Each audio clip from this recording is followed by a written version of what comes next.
Hello, hello. Welcome everyone. Welcome Nimmernimin. Welcome Go Grab Go Grow Gremlin. Welcome Ilya. Welcome Circleback. Welcome Niche Penguin. Welcome Krua. Welcome Controlo. Welcome Archibald. Welcome Pink Honeybug. Welcome Archibald. Welcome. Hope you're all doing well.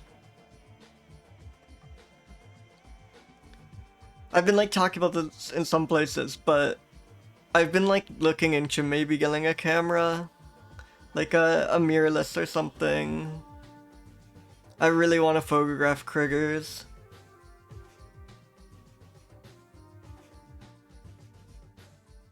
But hope everyone's doing well. Sorry for the late start, just completely lost track of time and had stuff to do.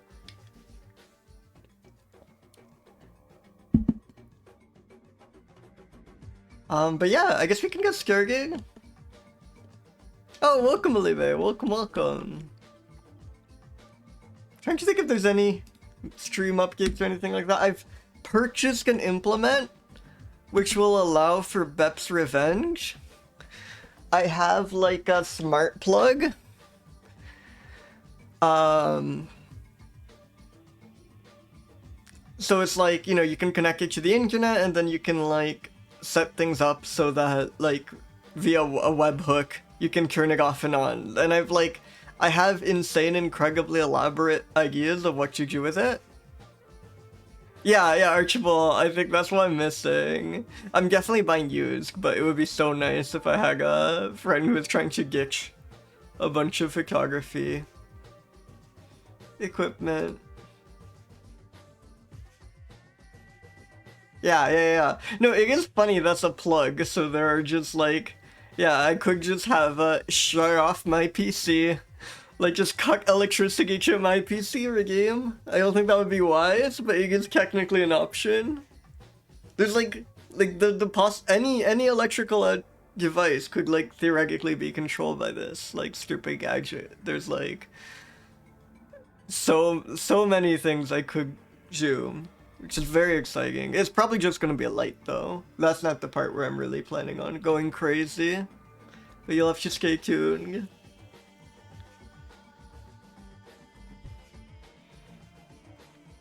But yeah, I think that's we'll see how that goes. I'm not like super kept coding, but I want to try and like figure everything out myself. If I get stuck, I might ask. There's several people I could definitely ask for help, but we'll see how that goes.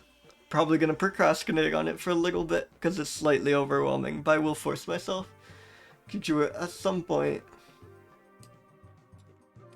But yeah, let's spin some adjectives.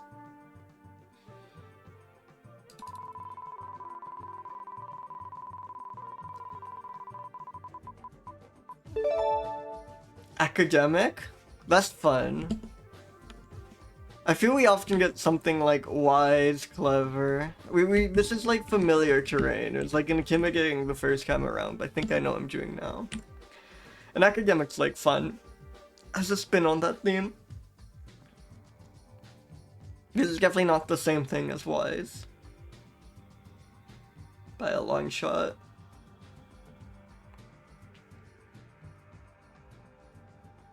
Yeah, a lot of these like directly mention literal academics in their GBIF or Wikipedia or whatever. Like a lot of these are named after famed naturalists and so on. Yes, okay, excellent. One of the best adjectives and incredibly applicable.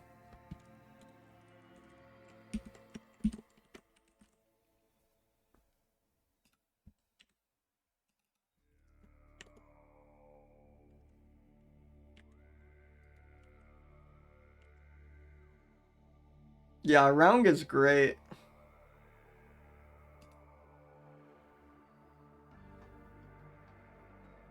Round is really good.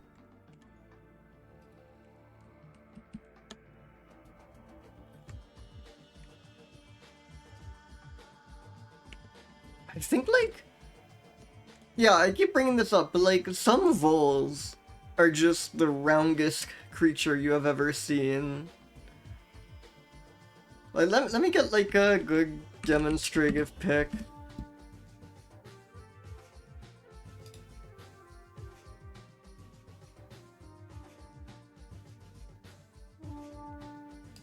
Like this one right here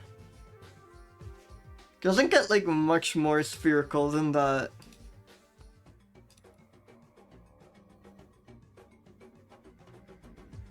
Exactly.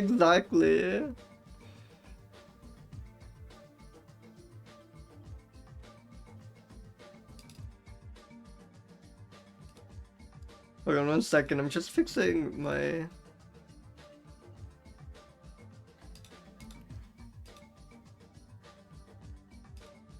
Just fixing one thing.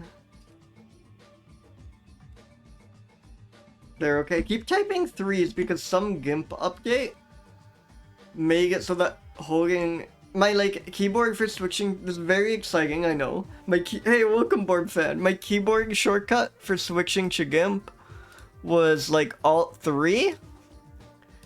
And before that was wonderful because Alt 3 never does anything and it wouldn't like register it as a 3 press because I'm holding down the Alt, but now it does register it as a 3 press. So now whenever I like switch to GIMP, it just inserts a 3 on whatever I'm typing, which is very annoying. So I'm just like quickly remapping some shortcuts. Beautiful. Okay, that should work now. Yeah, I can get in the swing of this. Okay, let's see the next adjective. Hey, welcome Forrest, welcome. God, Youngsun Hog is so good. Huge thanks, Chappy Toaster 1. It's like, I know it's the intentions to make sense, but it's so readable at game out scale, which is like so hard to do with like something that complex. Like, it's not just a hedgehog, but it's like holding a hedgehog specifically, and yeah, it is so good. Again, huge thanks to Happy Toaster. Photogenic, Eerie Gray. I should really be keeping track of the human submitted ones. Maybe here for I can do... The only issue is I don't know like how to like modify the template without breaking anything. But maybe I can just put in really small here and it'll be fine.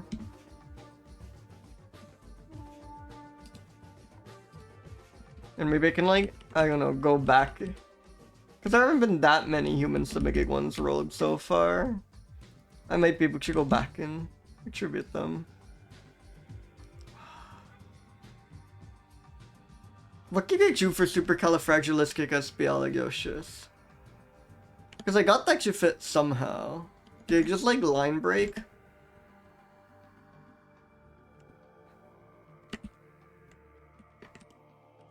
What if I did like this?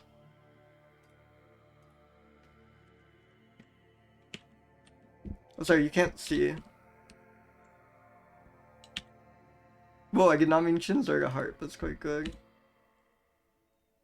And yes, let me throw in Wolfen Breast. 1 second. Just learning my new shortcuts.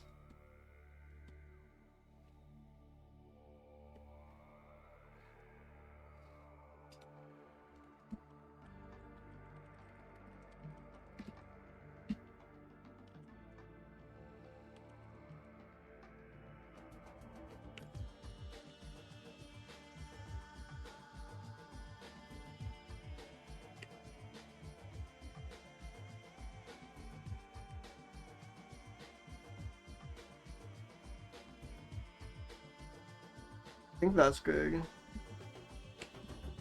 Now we have the attribution.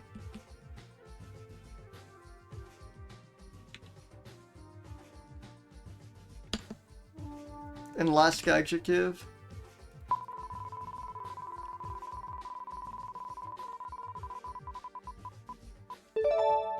Bruise, Jesus.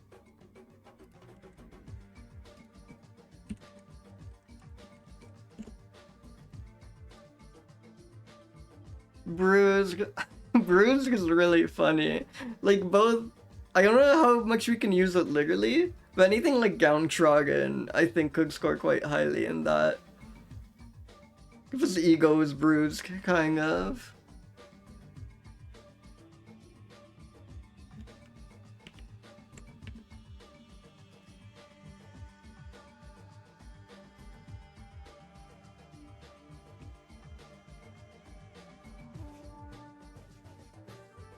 That's really good. I guess we can spin the first mammal.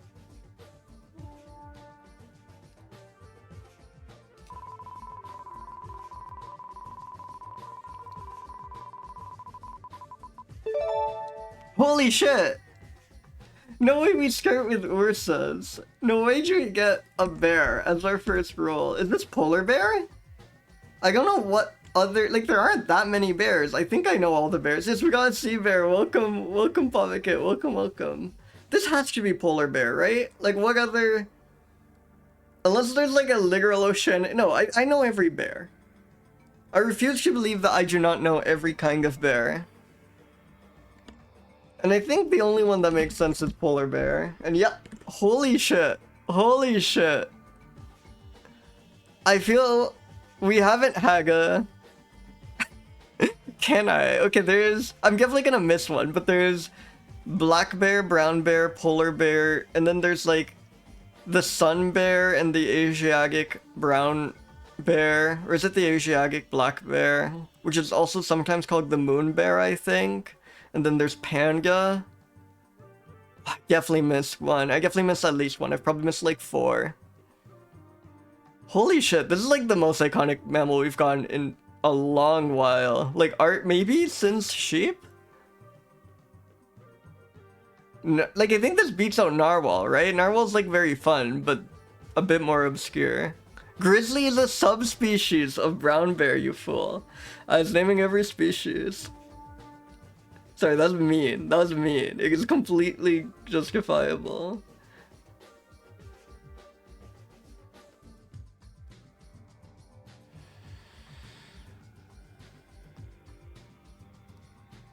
I think, can I get them all? Can I get them all? I'm gonna be so happy if I got them all. No, I missed like a ton. I got the sun bear and the Asian black bear, but I missed the sloth bear and the spectacled bears. And those are both really good bears. Yeah, yeah, yeah. That is insane that they're considered marine animals. I guess they're on ice, which is water, and yeah, they just like exclusively eat fish and like participate in the marine ecosystem. This is like the most dangerous bear, right? Aren't like polar bears like just ruthless, even compared to like grizzlies? They're so beautiful too. I love Arctic animals. It's like crazy to me that an animal can look this like clean, you know?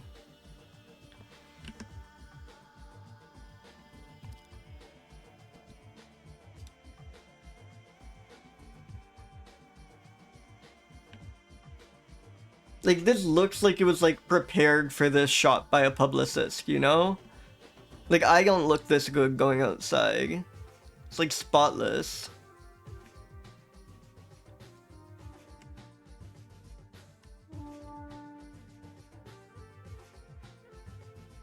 Polar bear jail? Oh, awesome.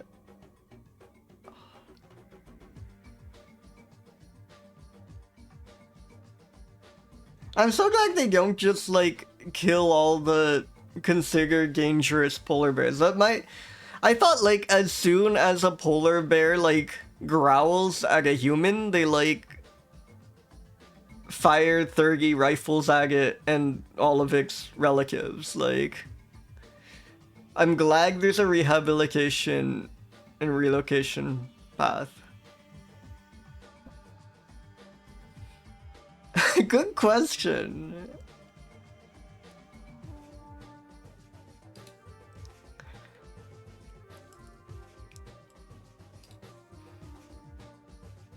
Polar bear jail is such a funny concept. Oh my god. Yeah, largest land carnivore. That's kind of, yeah, it makes sense, but like holy shit, yeah, because all the like, wait, so polar bear is larger than a lion? I mean, I've seen them at zoos, and they are like, every time you see a polar bear, it's like bigger than you think it's gonna be, even accounting for the fact that you remember that every time you see a polar bear, it's bigger than you remember it is.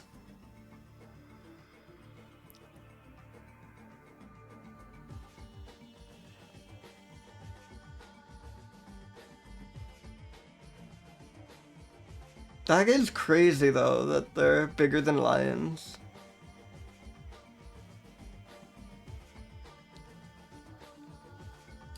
Really good image. They're so fun. Like, it's kind of messed up that one of the most, like, fearsome land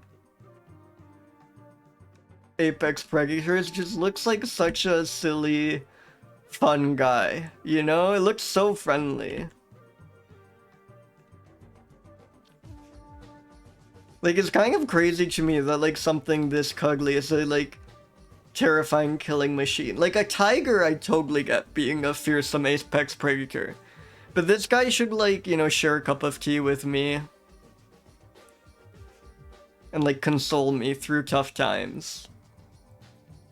They're, like, twice the size. Jeez. Okay, my, like, yeah, my sense of skill for these things is crazy. That's... Yeah, see, that's what I'm saying. They're, like, always bigger than you think they are. Like...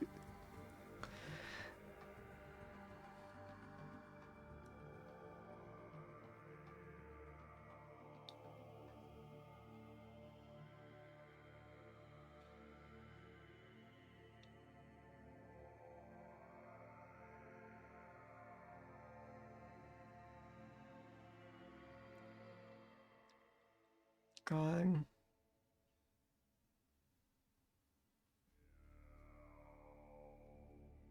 Polar bears move by walking and galloping and do not trot. Wonderful. Travel 12 kilometers a day. They are active creatures. And yeah, a lot of these animals, I think the same thing is true about like flies. I've learned a lot of animals, the like difference between their like max speed and their normal speed is like ridiculous. Like they normally move around at 5.5 kilometers per hour, but can run at 40 kilometers per hour.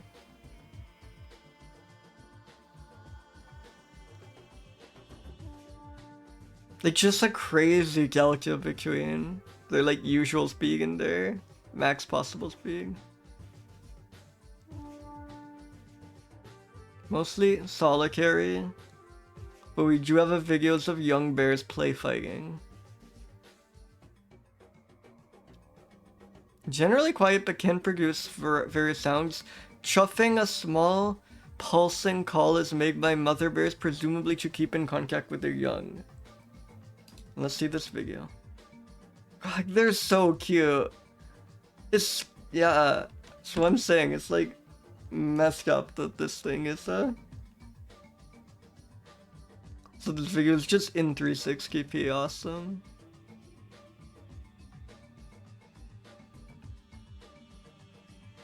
I genuinely think that's like where, you know, like Grizzly Man, like the guy who lived with the grizzlies and then got like mauled to death by them when they got hungry or something. I think that could not happen with tigers, because I think you look at a tiger and it's like, yeah, that thing would kill me at a shortest notice, or same with like lion or any like big cat. But I totally get, like, bears just look like they want to be your friend. I totally get why you could think, oh, they'd be chill with me and just live with them for a few months.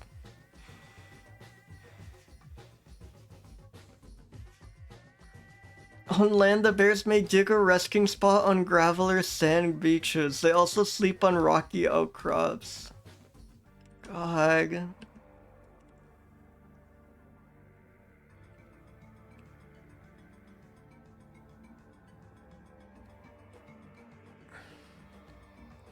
The most carnivorous species of bear.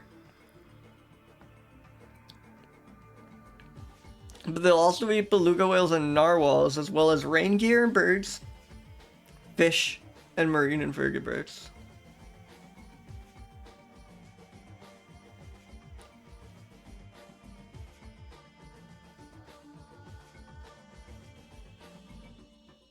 Yeah.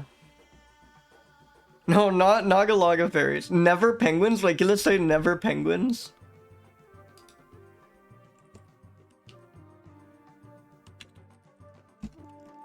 Aw, that would be really good.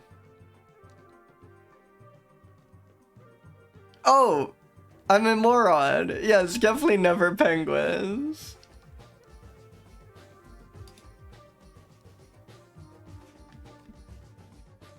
I bet they would love a penguin though. I bet penguin would be like... Well, I don't know. I feel like if you're into seals, it's kind of hard to be a seal. It's just like a giant thing of food. Whereas like a penguin's gonna be a little bony. Occasional cannibal... They're cannibals sometimes. I don't know how I lost the ability to pronounce this word, but... Cannibalism? It is just cannibalism.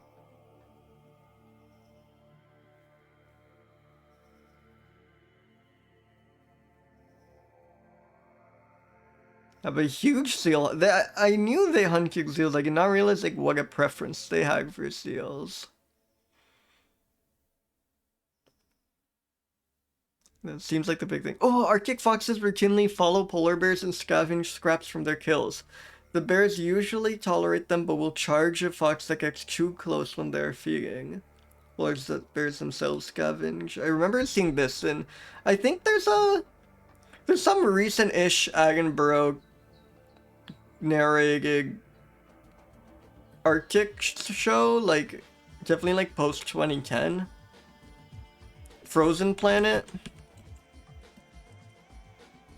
Yeah, Frozen Planet. I think there's even like a Frozen Planet season 2. I watched, or no, it is just one Frozen. Yeah, Frozen Planet 2. Yeah, very recent. This is really good. I like watched this on a plane. Lots of really good polar bear content.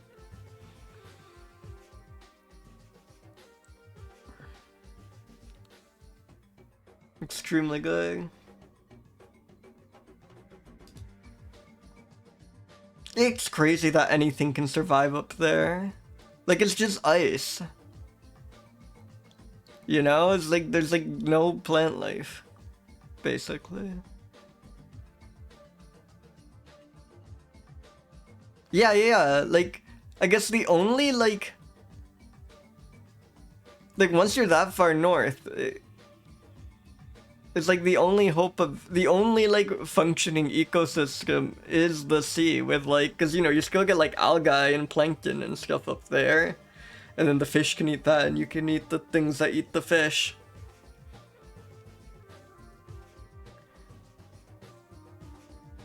Yeah, it gets a lot like penguins. Like, they live out in the land, but then they just, ecosystem-wise, they, like, exclusively, like, feed in the sea. I guess that is just what happens once you're in a sufficiently polar region.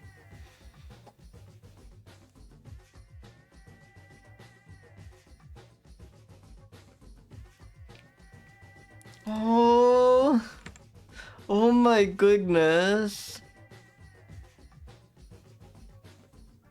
Oh my goodness.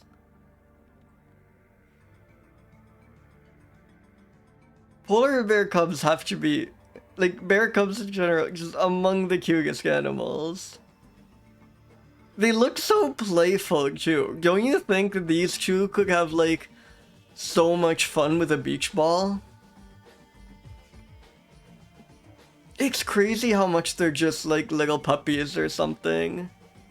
Yeah, I would absolutely pick these up. I think that's especially in the presence of their mom, I think that's a very good idea. But yeah, God, they look so cuddly.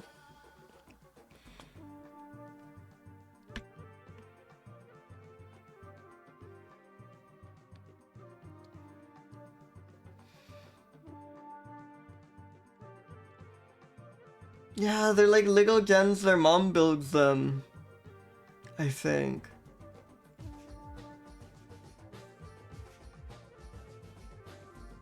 Live up to 30 years. I guess they're that big, so it makes sense, but that's crazy long for an animal, I feel.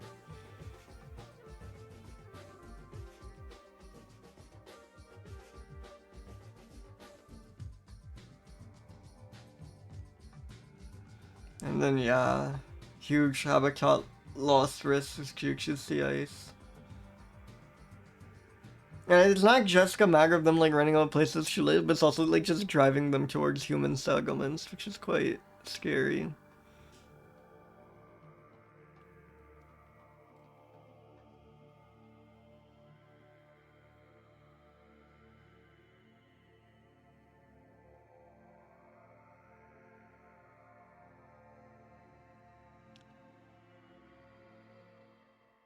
But yeah, polar bear jail was an awesome thing to discover. That was so good.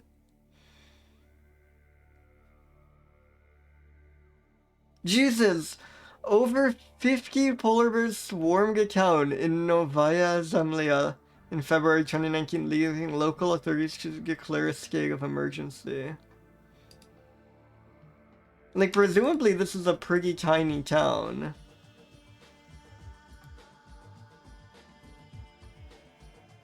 Like, population 3,000. Wow. And that's of the entire archipelago. Could you imagine living somewhere where you're just... It is possible to have 52 bears invade your town?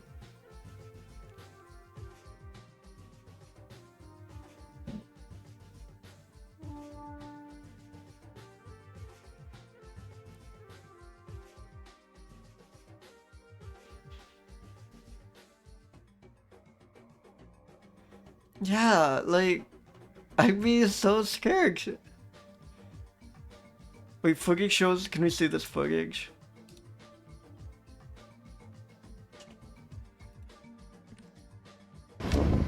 Sorry, let me turn that down a bit.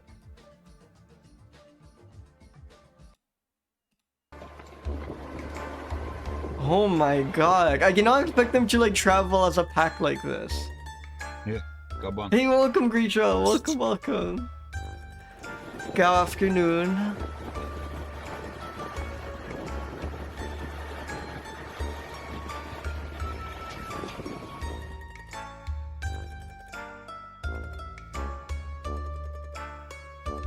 Just entering your apartment building, imagine.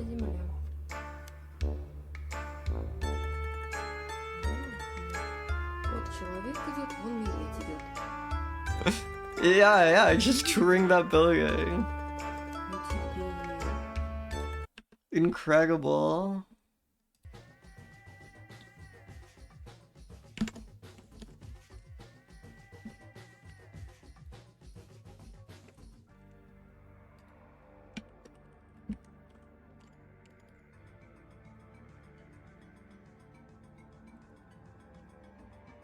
I'm like almost definitely going with that.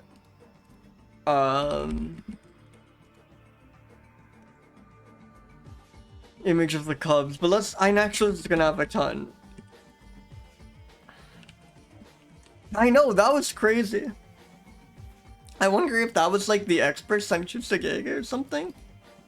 Because they showed up at the same time, but I would, yeah, be mortified.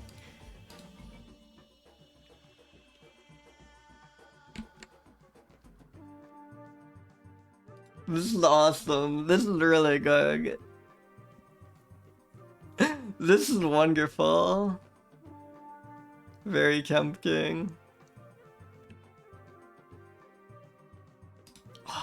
I love when they get all bipedal with it. Look at... Doesn't this look so friendly? Don't you want to shake their paw?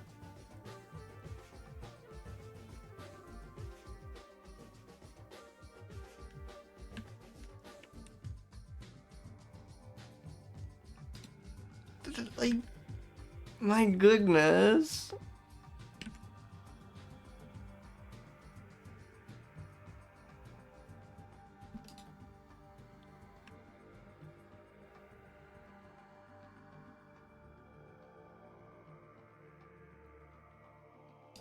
Oh, they love doing this. They love to just say hello.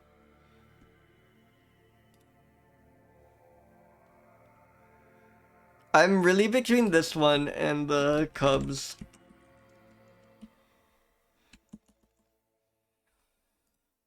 I think I have to go with this one. This is like... It's too good. You know? It's too good. I know, the Wingo one has cubs too, but... They're like turned around. And you can't really see them. This is just like such an unbelievably cute image.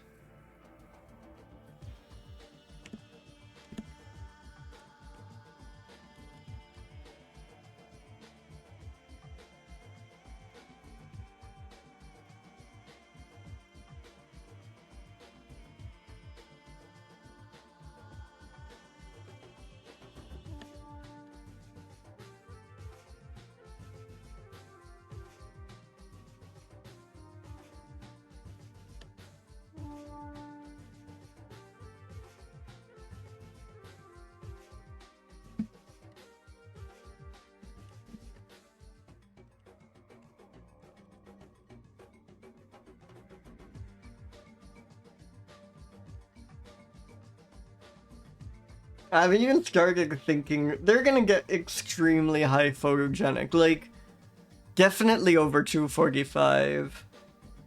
I don't think they get 250. I think there has to be a more photogenic mammal. Yeah, incredible roll. Welcome, Tengu Gemini. Welcome. There's gotta be like one more photogenic, like cat.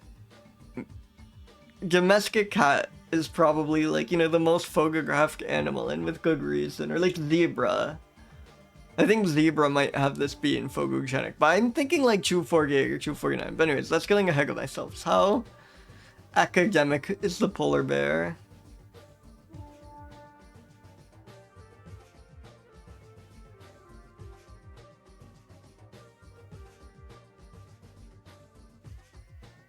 Yeah, they are like, they hang out with scientists. They meet a lot of scientists.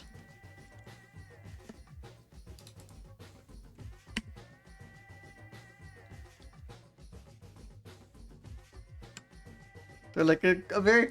Yeah, I think they're academic. I think they're like really quite academic because they've got to be much more studied than most animals. Than most species, at least. And yes, like... a little, like, graduation cap would be extremely cute on them. They're quite... Like, here they look really quite round. They're not vol level rounds. But they... Especially for being an apex predator, they're like quite round, right? Like, look at that big spherical head, and they're just kind of like... chubby and fluffy. I think like 170s for round. Oh, sorry. They're definitely getting more than that in photogenic. I feel like a 248 is justified for photogenic. There are like... I think there are more photogenic mammals, but not many. Not much.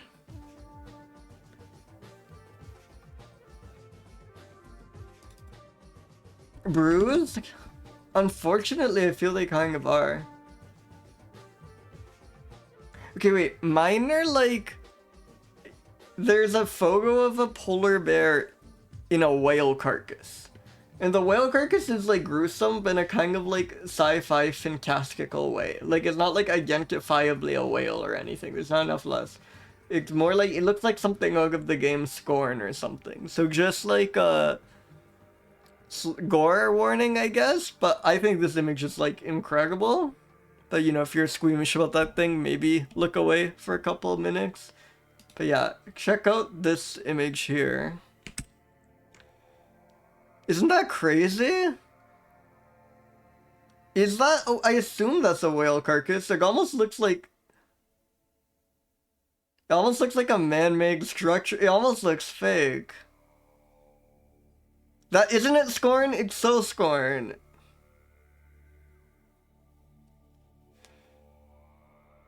That is a tent. Yeah, it looks like made for the purpose of hosting a little polar bear under it. I think that's really cool, yeah. Yeah, whales are... God, when we get the blue whale, I'm gonna gush. That is one of the, like, coolest animals to me. It is, like, deeply insane that that thing is possible. Like, that is so fantasy. Like, if we didn't have any whales, I think, like, the blue whale would be the, like, most incredible, like, fake creature you could invent for, like, a mythical story. Like, just life on that scale is just, like, unfathomable to me. But yeah, unfortunately, I think these guys are getting quite bruised with the ice caps. And they're also just, like, constantly getting in fights and stuff. I feel like, you know, they come up on top every time, but I feel like they do get quite bruised, especially, like, they fight each other and stuff. They just kind of live a very violent life, which is influencing that score.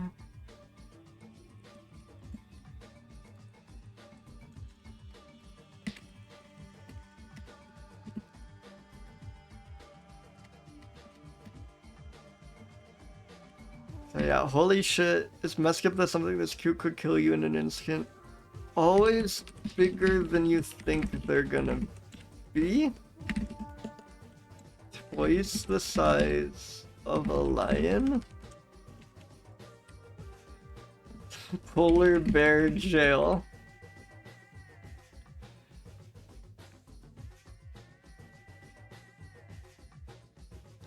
Wonderful.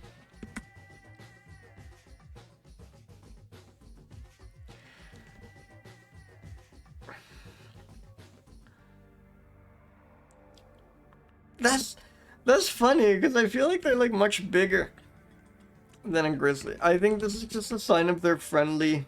Yeah, grizzlies are more aggressive, and polar bears are likely to yield to them in a confrontation. Crazy. See, they are friendly. They're cuddly. They're your pal. Go hug a polar bear. This is legal advice.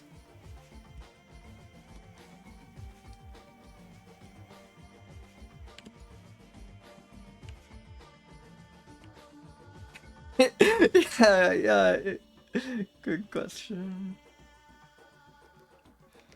It pains me to move away, but I think we should roll another mammal. That's, like, almost all of the first hour on polar bear, rightfully so. Holy shit.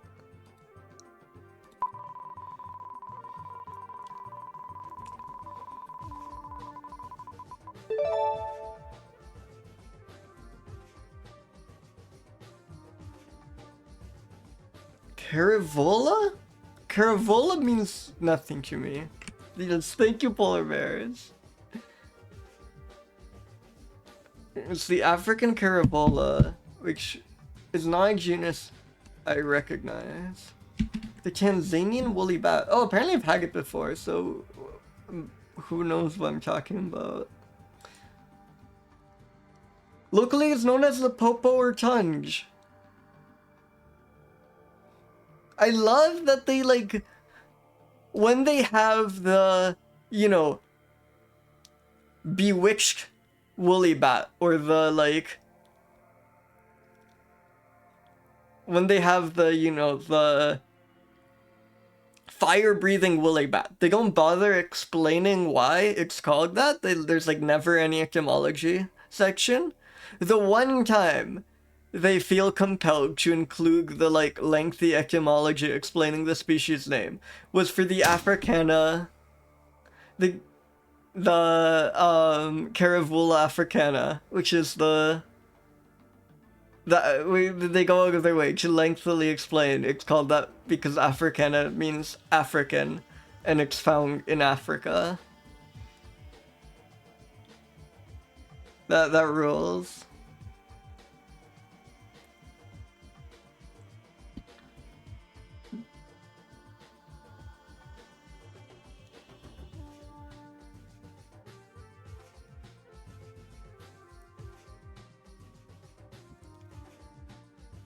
Collecting for use in traditional medicine, the Sakuma people believe that pneumonia can be triggered by burning the body of the Tanzanian woolly bat and inhaling the smoke.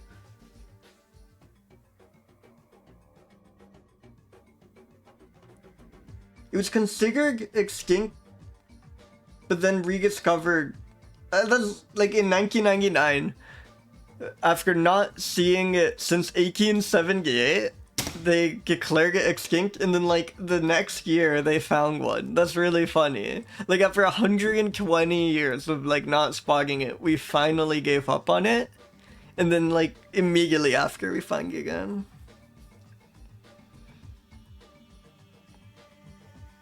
Incredible. Yeah. It's like someone saw this paper and called bullshit. Hey, welcome A Squared. Welcome. Mammal review in gig. We just got the polar bear. I'm afraid to say you missed polar bear, and we're here for the Tanzanian woolly bat instead.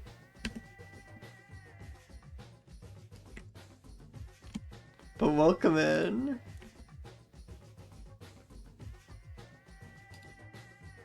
No focus on an naturalist. Yeah, sorry, I forgot that cat was still open. Oh, do you have a skull? A labeled skull?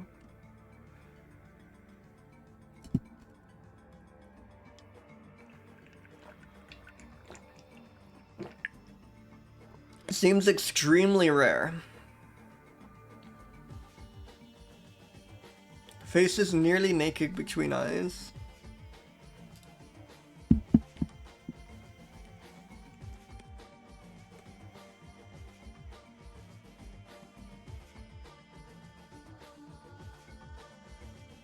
So it gets number 319 in this chart.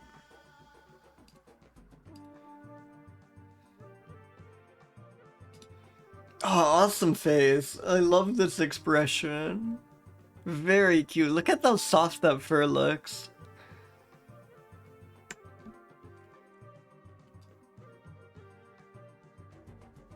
But I think that's what it is. Like, I think a lot of these descriptions come from, like, a brief encounter 20 years ago or something. This is so good.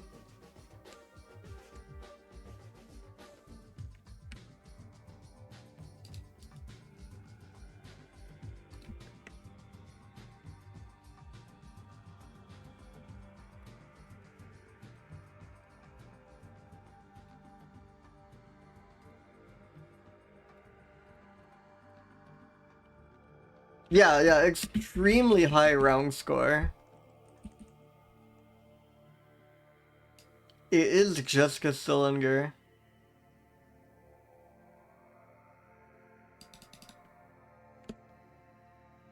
Wait, I thought they were 319. But maybe I misread the legend? No, they're 319.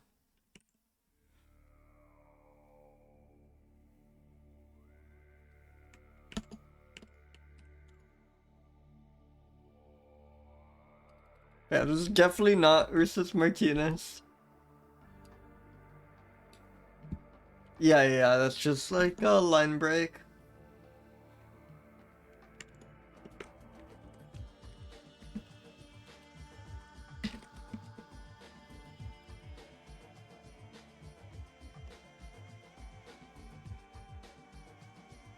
Academic. Well, like the only mentions of it are like from papers. It's kind of only of concern to academics, but that's kind of the opposite reasoning I used last time, which is kind of bullshit. I don't think it's super. I think it's kind of academic. I don't know. Mingling score, I think, is fair. It is like, I don't know, 220 round or something. It is very round. Like 226. Photogenic, it's not in any photos. It looks quite photogenic here, like it's very cute. But then it loses marks for not actually appearing in a single photo. Bruise? It kind of looks spotless. Though I guess it's also endangered.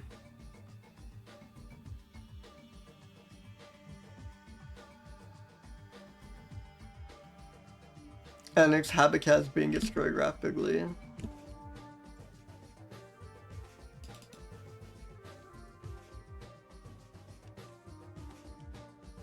I guess that probably outweighs the fact that it doesn't really look particularly bruised. We finally declared it extinct after not seeing it for 120 years, and then it showed up immediately after. Wikipedia goes to great lengths to explain Africana comes from Africanus, meaning African, because these guys are found in Africa.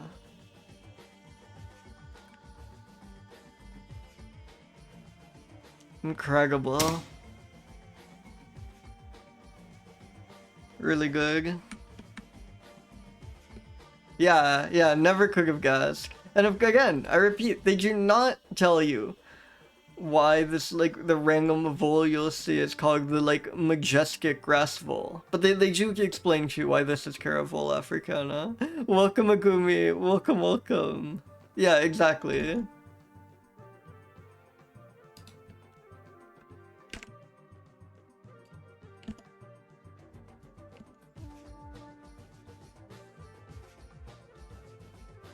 Let's roll a mammal.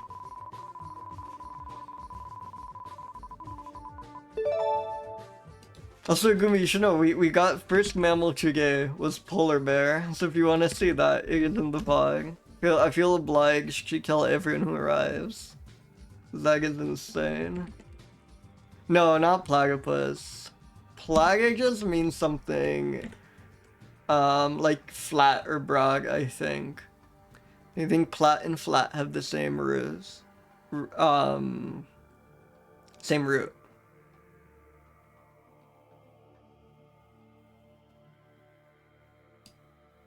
So this is just some broad-nosed bat.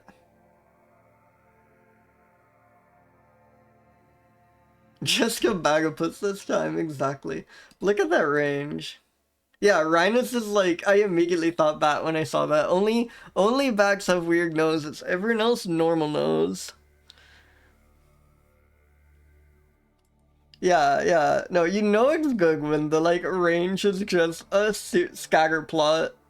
Like, just a series of points. Bat counter would be, like, off the map, like... We did have, actually, back counter when?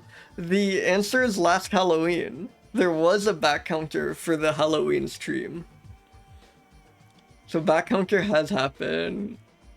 Yeah, we've doxed this bat. That's like too precise of information. Ooh, the shadowy is a cool descriptor. Do we have this on an naturalist? God, they have every bat on a naturalist. It is insane. Shadowy might be on the list. Let's see.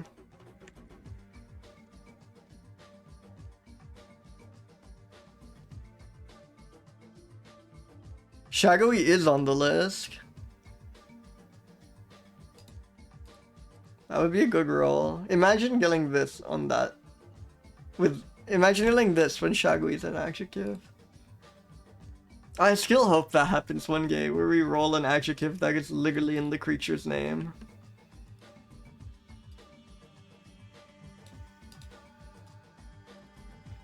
God, look at that face. Very fun.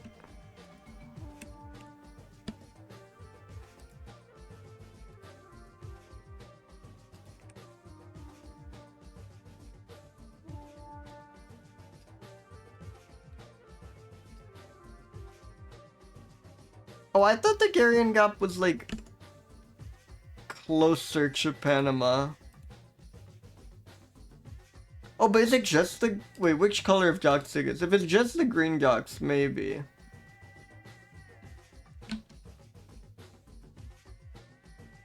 But no, I think it's all these jocks. I think the this like green population might be within it. Or is within it, but I don't think the Garen Gap is that big. I don't think any of these other points are. Let's see. Yeah. Yeah, Garen Gap's too small. But like if this is a subspecies, these green ones here, then that does seem to exclusively live there.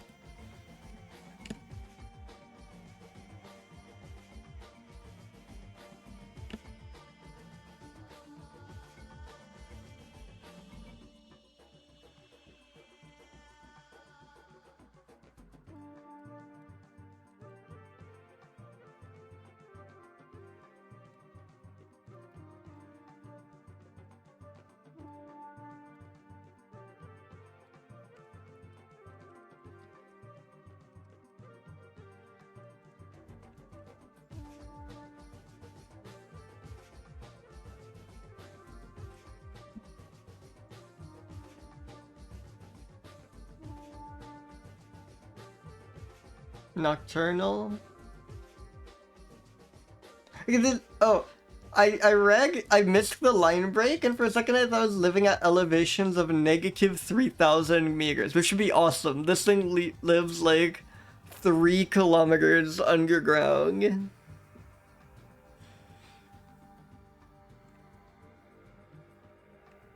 Lives in edge forests and disturbed forests. Lacks current information on its ecology and potential threats.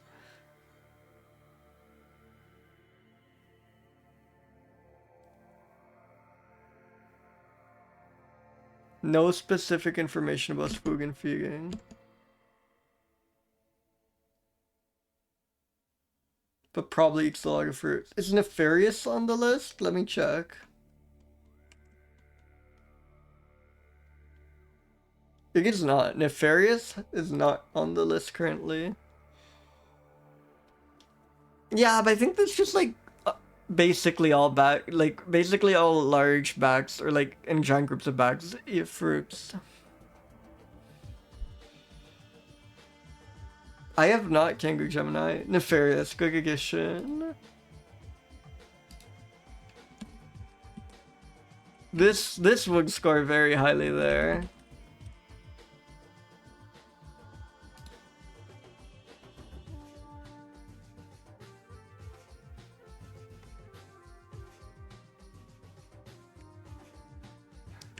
Don't you think this one is not at all academic because we know nothing about it? Scientists have like not studied this one at all. It's quite round. It's like quite a sphere in this image.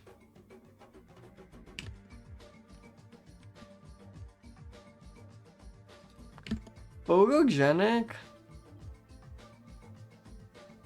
I mean, all the bats kind of are. Wow! Hey, Happy Toaster! Thank you so much for the raid. Thank you. Let me shout you out.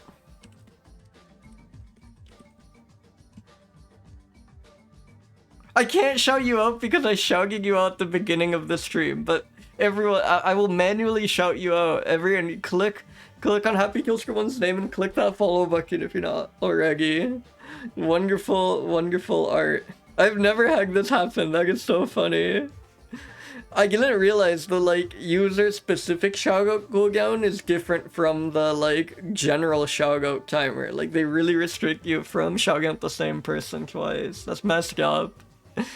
That's so stupid too. Like I guess you could you could just like I don't know shout out Germa every 10 seconds and flood his activity feed or something like. Insane.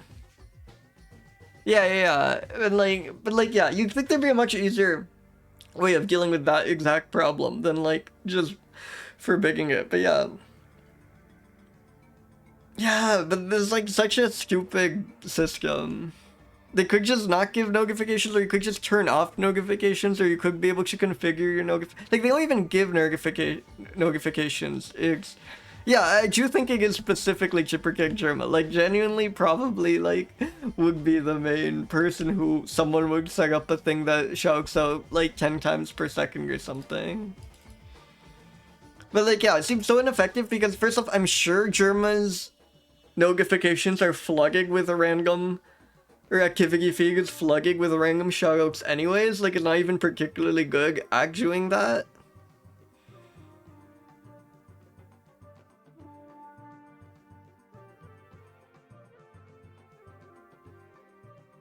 Yeah. Also, woman. The twitch.tv/woman gigs. Meriones shows. But yeah, thank you so much for the rig. Hope you're having a nice stream.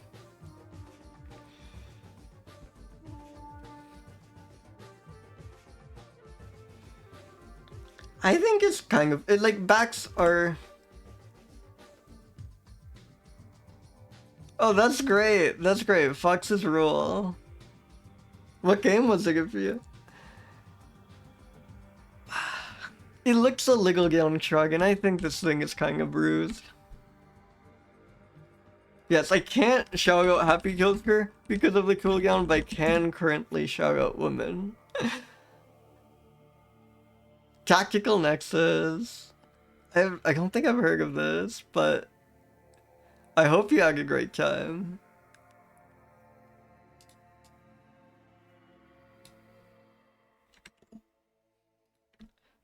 Gagger, Flock Range, you must eat fruit.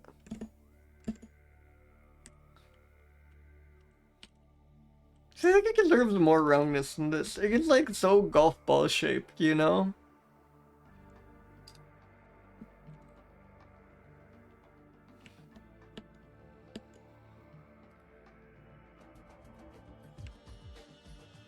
Why is it shadowy? Is it plugging something?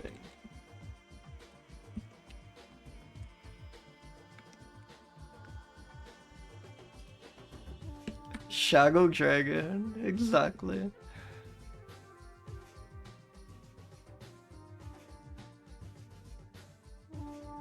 Yeah, there's just this happens a lot, so I don't know if it's like particularly to the shadowy Brogna's back, because I think I've had this exact genus before even. But yeah, they do have the very similar nose situations. Look at this image. Look at that like koi look. That is great. Like, that makes me bump up the photogenic score a bit actually. I still like the image I went with overall. You see more of the bag and it looks very goofy, but that is fantastic. Yeah. The first word is always the genus, right? And then this genus is quite big, and this is like the yeah, there have been several here.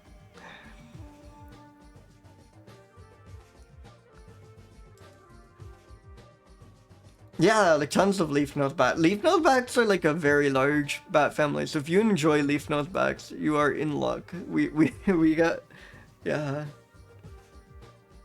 Anyways, I think an ag break is about to start. Yeah, bats are very cute.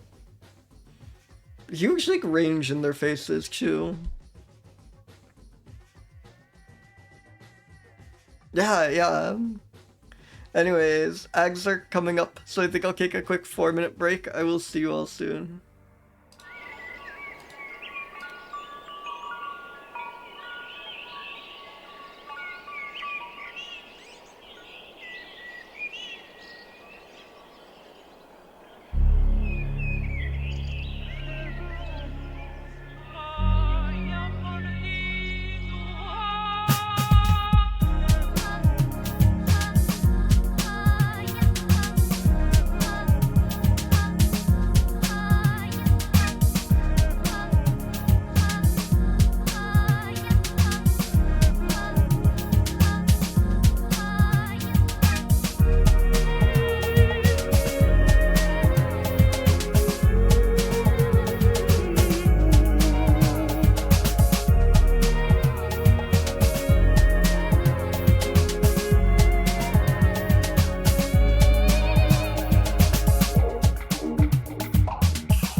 Welcome back, everyone. Welcome, welcome. Let's spin another mammal.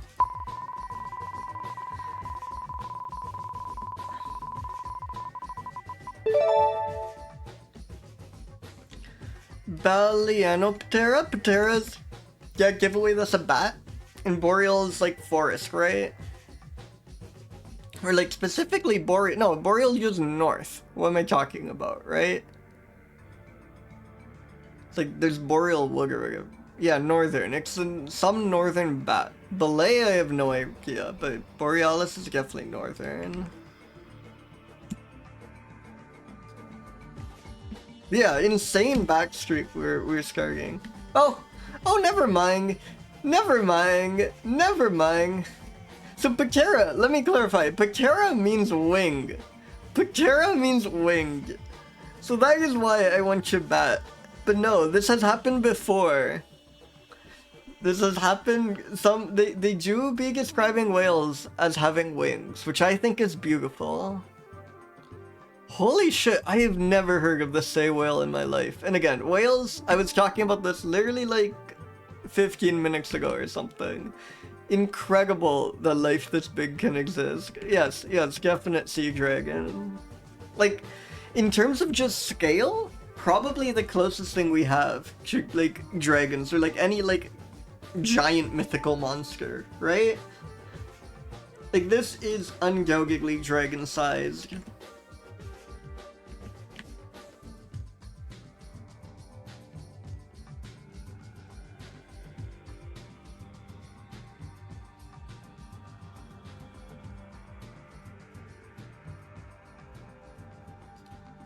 Hell yeah.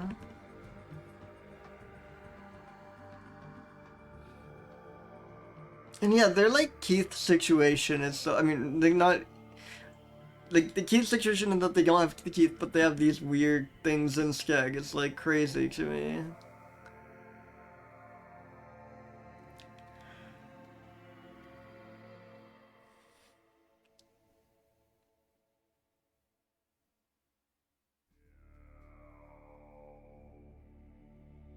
That's so good.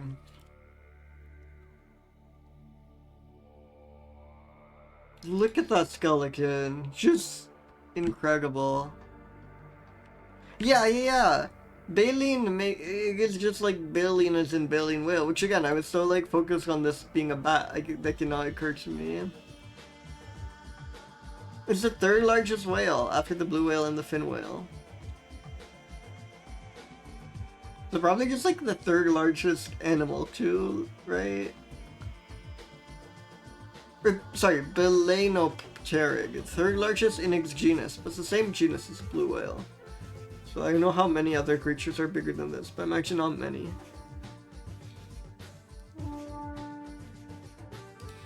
Can we just see a list of largest animals? Where does this rank? Ninth largest animal, ninth heaviest animal.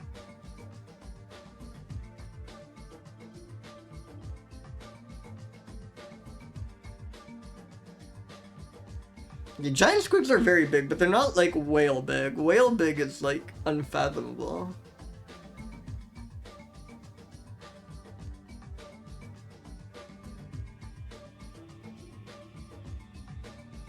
Yeah, they're not like massive. They're not like heavy. Colossal squid is 12 to 14 meters. Okay, so it is like in the same. It is quite close actually, if you're just going by height. Like the sei whale wins out, but not by a ton. Like they are kind of neck and neck. So I retract that. They kind of are whale big. That is. I knew they're huge, but wow. 12 meters.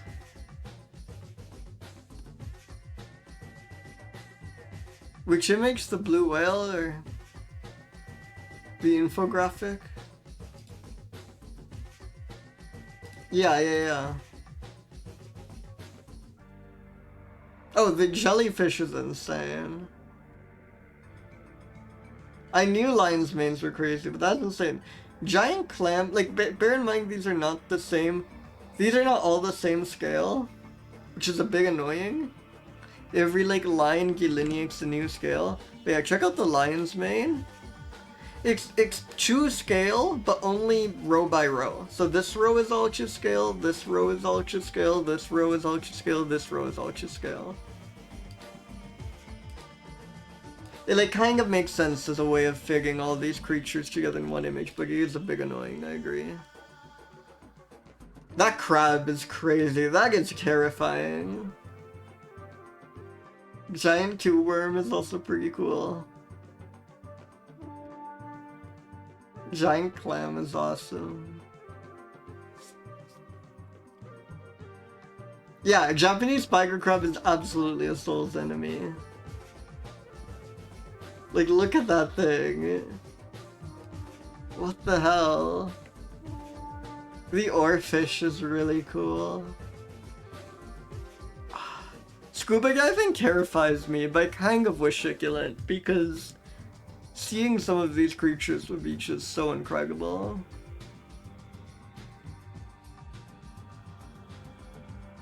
yeah, exactly, creature. But yeah, we do have a whale.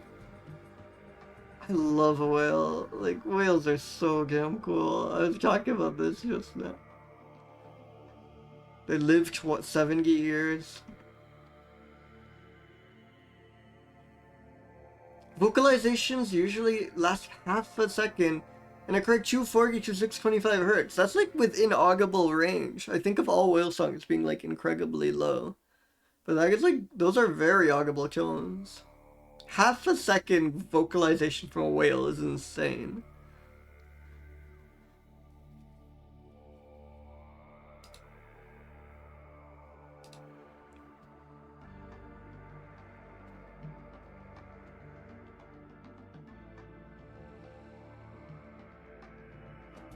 Yeah, it's like middle C or whatever, isn't it? Or like middle A. I forgot which one they use, but that gets to keep on.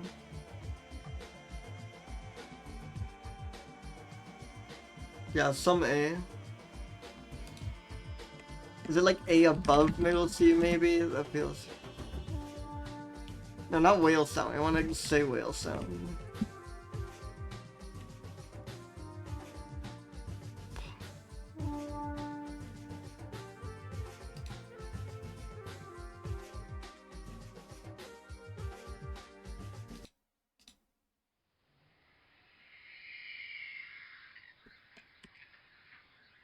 Yeah, A4, A above. It's not an alien invasion. These noises are the strange songs of the endangered sei whale, recorded for the first time globally from the Falkland Islands. The discovery really was that the sei whales are calling pretty much all the time that they're in Berkeley Sound, but also that they're singing. And this wasn't something that we expected at all, because we're saw acoustic devices deployed on the seafloor in areas frequented by sei whales, which record noises 24/7. Whale song is so cool to me. Like, it's just so... I love just like eerie and strange animal noises. We've looked at the Falklands as being a feeding ground for sei whales, and they because is it just the bit at the beginning? At least in all the species, is reproductive behavior. And so what we can assume from this logically is... Let's listen to that again. That is terrifying.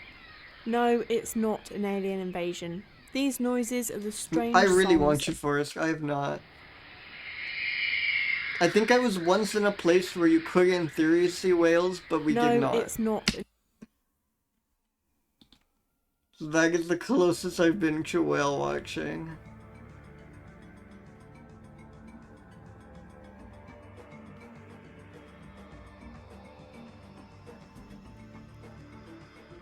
Live in all oceans.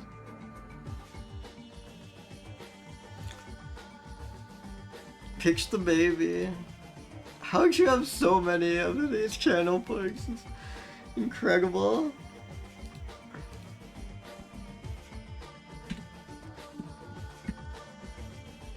I guess maybe partly because you've been nicer to Bep than some.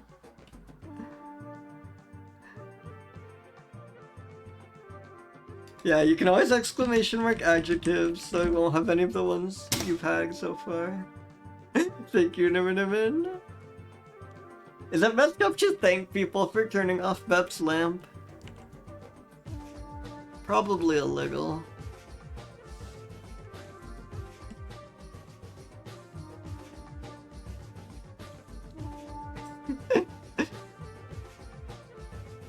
Again, I will give Bep away to exact revenge. I have plans in this direction.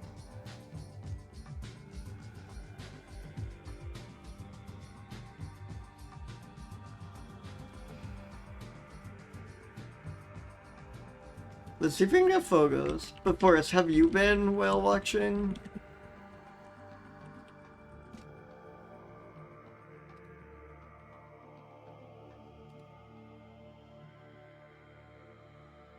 Whoa, this is such a... I don't know. Like... Elgin Ring terrain item. Yeah, I've seen some like I've seen like seals and stuff. This is so... This is such a magical spot. This is a fantasy world. Look at those, like... Look at that mouth. This thing is an alien. Holy crap. Oh my god, look at how wizened it looks. I want to give, like, such a high academic score to this. Like, doesn't this look like such a, like, wizened and shrewd professor? Holy shit, Forrest! Nice! Nice, nice! So academic.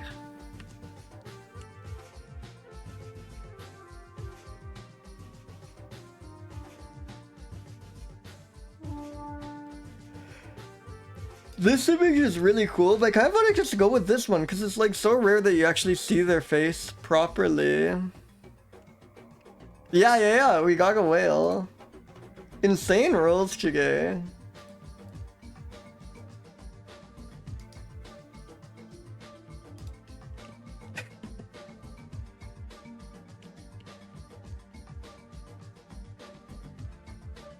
It's funny that it's been all bats and then just like like all very obscure bats and just incredible, remarkable like these creatures. Like polar bear into 3 obscure bats into say whale.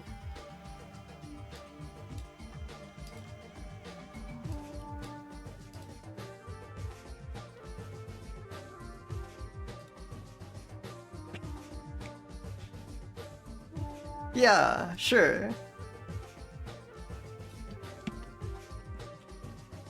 I can increment the counter.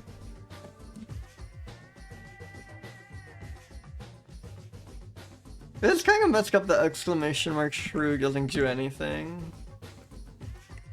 It would be funny if I could let you increment the shrew counter whenever I wanted. It would break things. Yeah, no, that is not democratized at all. I have complete and utter control over the shrew counter.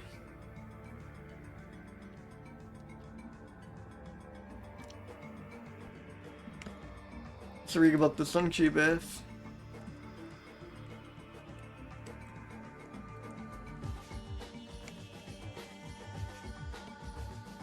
Let's just read about this in general. This is non-obscure animal. There might be like news articles about the say whale.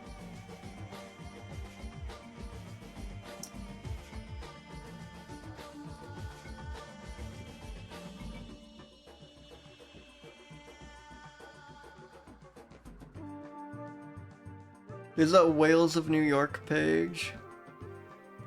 Whale watching handbook.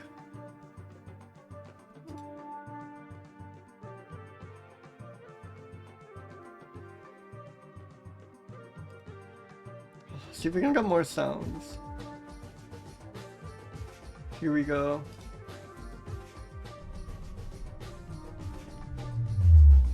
Whoa.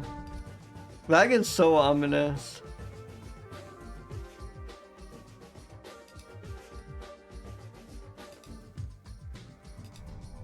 Yeah, we have rolled some aquatic shrews. There's like quite a few of them. I think we rolled, like, so there's some semi-aquatic ones, and I think we rolled, like, one of the most aquatic ones as well. And a bunch of, like, semi-aquatic ones.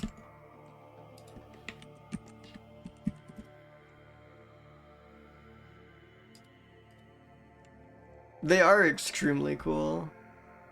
There's, like, a really, if you search up, like, water shrew on YouTube, there's, like, a really good BBC documentary short about them. Like a clip from one of those.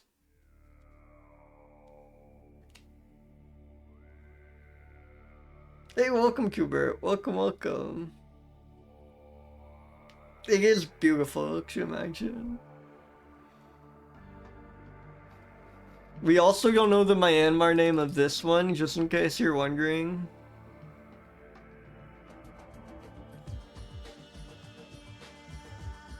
Prefers temperate water. Cosmopolitan.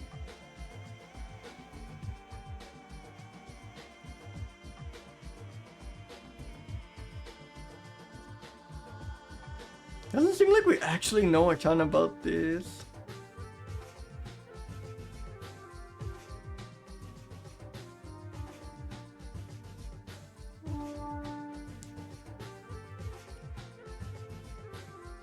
Oh, apparently it's like one of the later things. Like we cannot hunt these were like hard to hunt.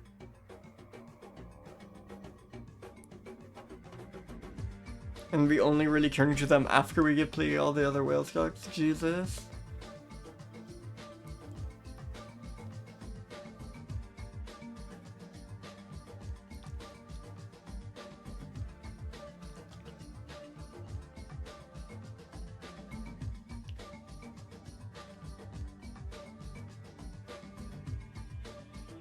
Yeah, I know this is like such an I know everyone has had this thought a million times before, but there's something like deeply insane about the fact that whales just eat plankton. Like the biggest creature imaginable, like subsides entirely off like plankton and krill, like just tiny creatures.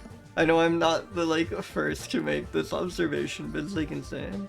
This thing is like super academic. Look at it. Look at it. And it's quite round. It's like, what's the word for it? Hydrodynamic? It's like very like, I don't know, cylindrical.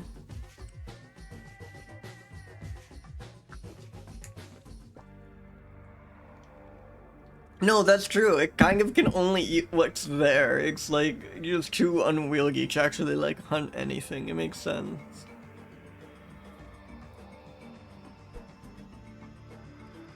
It just kind of floats around. It doesn't really do anything. Photogenic is hard because they're like such incredible majestic creatures, but it's really hard to capture that in a photo. Like this is one of the only photos there is where you can actually see its like face, and most of the photos are just like of its fin protruding slightly from the water. It still has to be photogenic. I can't like end up giving this a lower photogenic score than like some tiny mouse that'll inevitably roll.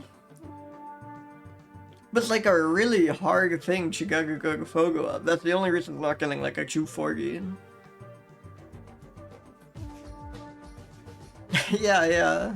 Bruce, the article was like talking about how they're just like covered in like battle scars from shark attacks. Like how they, you know, they're like ancient and they swim around with all these like just scars from attacks with animals. I think incredibly bruised.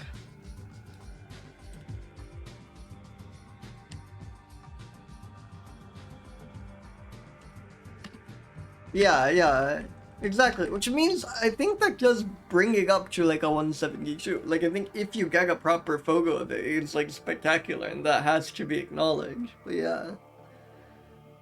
Yeah, exactly. The ratings aren't nuanced enough.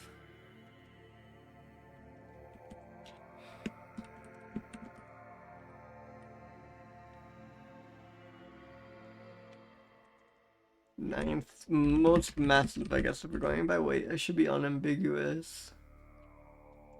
Really cool sounds.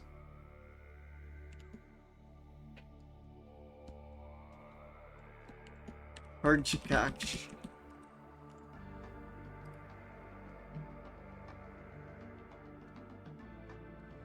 Is there anything else that like really setting apart from other rorquals?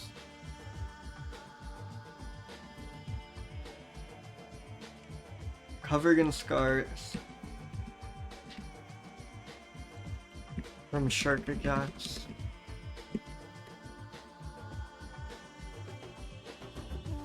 Oh yeah, definitely looks like a professor. Looks incredibly sage. I think that's good. Let's spin another mammal.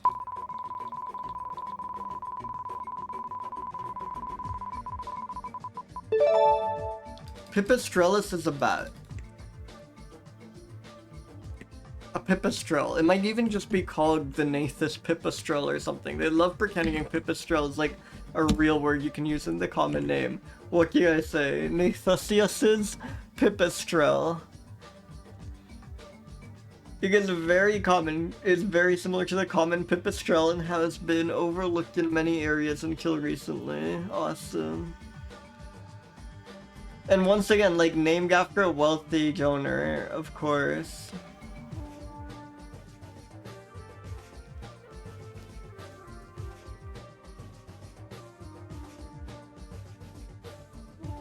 Prefers to like live in parkland.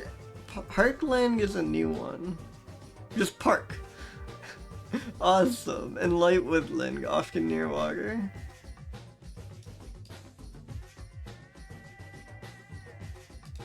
Yeah, I like it. It's very scrappy though. It's great. Because it's a very unpretentious bat. Green colonies are looking hollow trees, bat boxes, and okay. What the hell? Bat boxes? I think I've heard of these. Are these for like catch? Yeah, these things. Awesome. I love all the like goofy decorated ones. This is really good. I should set up a bat box. I'm sure my neighbors would be super happy with that. Wallflower. Wallflower is really good. 1 second.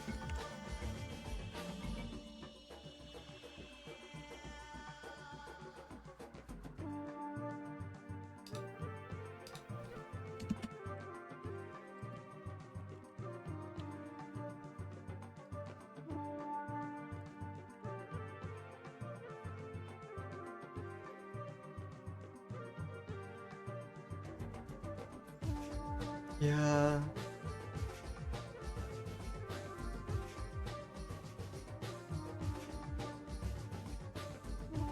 Oh, so that's the non-biting mages. Whoa, yeah. I had no idea. That's neat. I wish I knew. I'm always like, one really cool thing about the mammal streams, I don't know.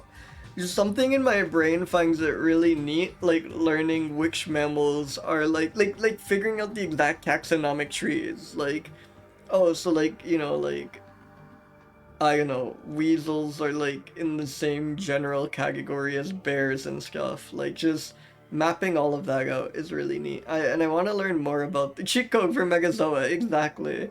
I want to learn that for like, other things outside of Mammalia. So like I've like been very slowly learning about the general landscape of like plants and insects and things like that, and it's really neat.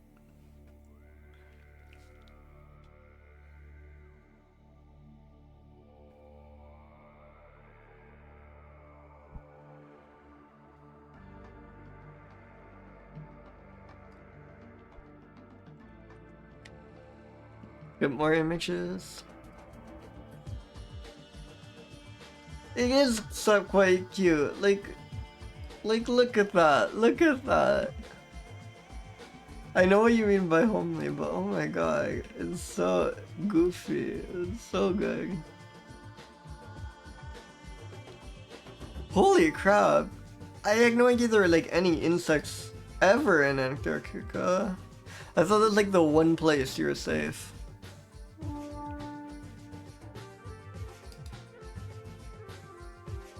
Yeah, this is the tiny dragon and king.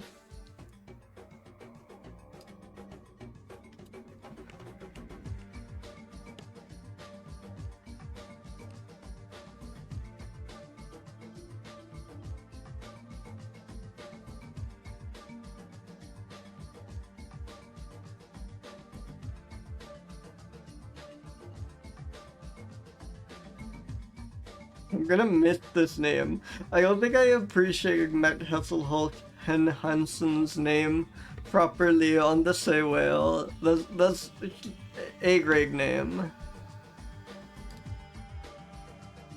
But this one is merely by Benoit Segeret.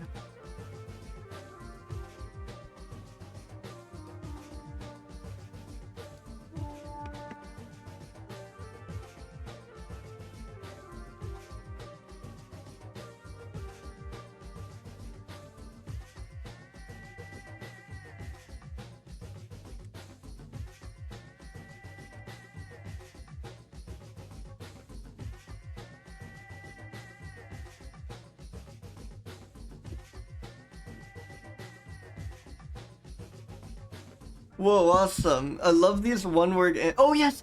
We finally- this is so mean! This happened like once before. It finally happens again. Cuggliness, non-cuggly. Just brutal. Yeah, this is the exact cause for Young's One Pog HF. Incredibly rude. Which again, I can only read as a look of despair because I read it as though the head is facing my left and not like it's facing my right like a reed pug. Homely bat. Non-cuggly. Yeah, absolutely brutal.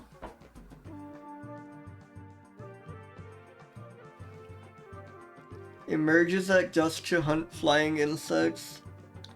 Unlike other pipistrelles, its flight is not that erratic. Hell yeah. It's better at flying. Oh, I'm glad. I'm glad other people are able to see my perspective. Damn it. Cause yeah, to me, the horizontally flipped Young's One Pog is just an entirely different face. It is not a mirror image of it. Just, that is the, like, whenever you have those things and you just, like, lose it for a second, that is impossible. Source. The way I see it, the hair makes no sense, which is the problem. You kind of just have to focus on the face and think about, like, where the eyes would be.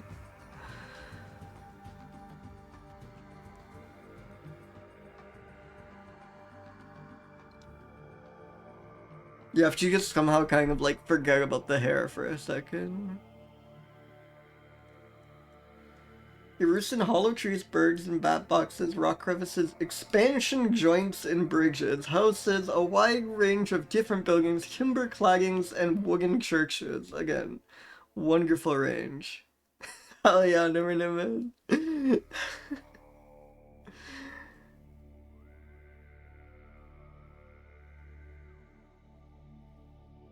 Well, its echolocation is really similar to Kuhl's pipistrelle, but social calls are very distinct. That's cool.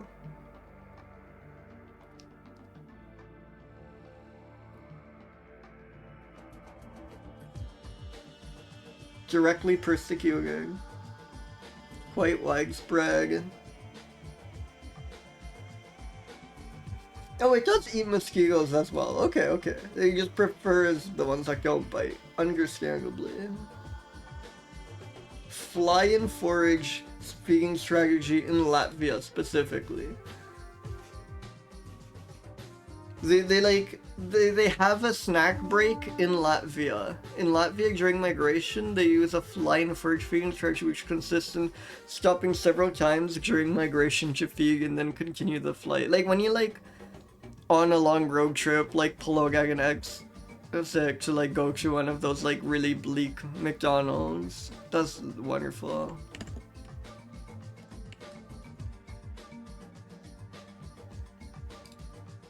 Academic. I'm sorry, this creature does not look academic at all. It's like this guy like never set foot inside a school. It's 4 years old. It does not. It has not learned to read yet. It's a bit of a hooligan too. Are they wrong? I need like a body shot. 1 second. Like yeah, definitely. But like all small backs are. It's like it's not like the roundest bag ever, but it is really quite round. Like that breaks 200, I'm pretty sure. But like just I think it I know people have expressed opinions that could be interpreted as otherwise. I think this is quite photogenic. I think this is really, really quite photogenic. Like, look at this. Look at this.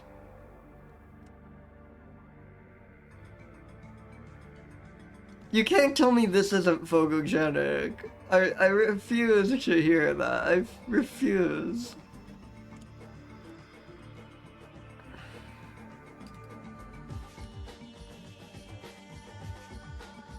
It does look quite bruised, unfortunately. Like, it looks like it just got out of a fight. It looks so scrappy.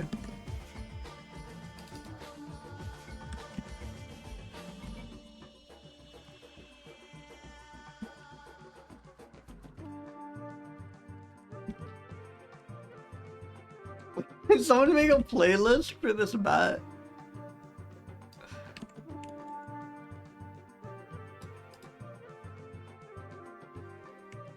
That's awesome. I really want to know the story behind the Nathusii Pipistrellus bat playlist. This is a super fan.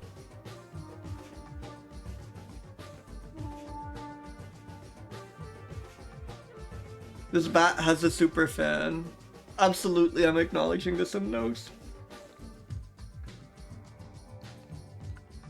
Also, can we watch this video that appears to be someone pegging a baby one? Yeah, I was really hoping someone made a, like, mixed CD for this bat. Yeah, non-cuggly my ass. You're telling me this is non-cuggly.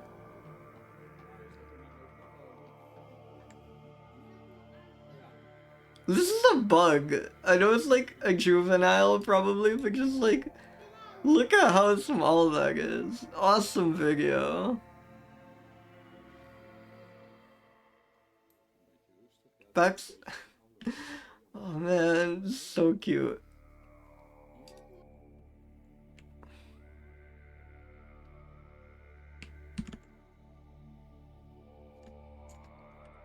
Has a YouTube playlist.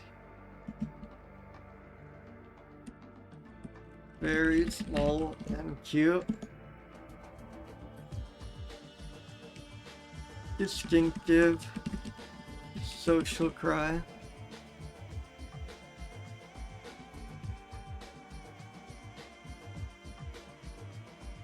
Oh, I'm glad someone has made an album dedicated to the painting dog, rather. Yeah. Not cuggly my ass. Yeah, that needs to be included.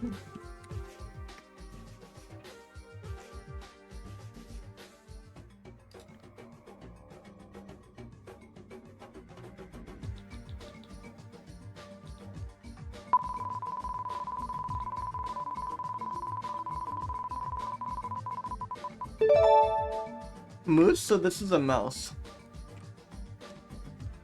Like it's Hemming's mouse.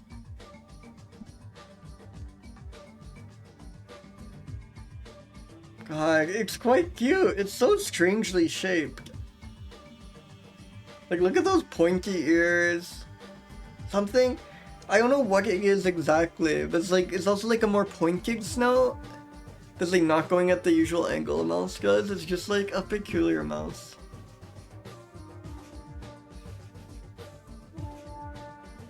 Nanomice!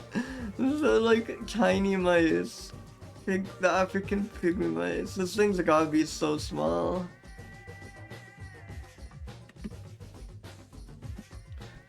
Nano mouse. Oh.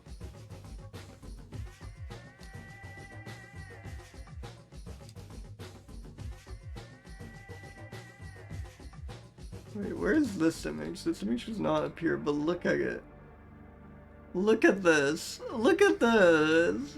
They're just like cuddling inside this hollow log.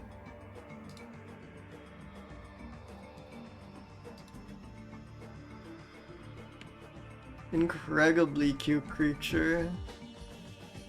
Yeah, this one they cannot deny is cuddly. Like, we have photo evidence right here.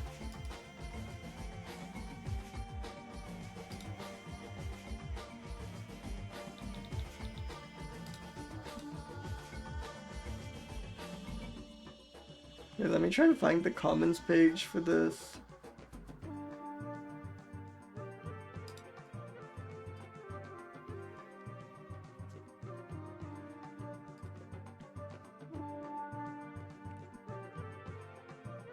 Own work author Alex W. Okay, awesome. This image is perfect.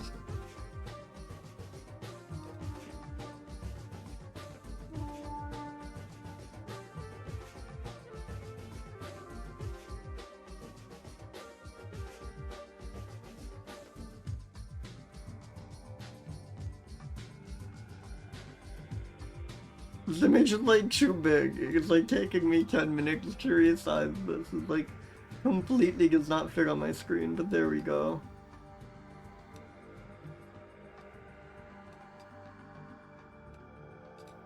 There we go.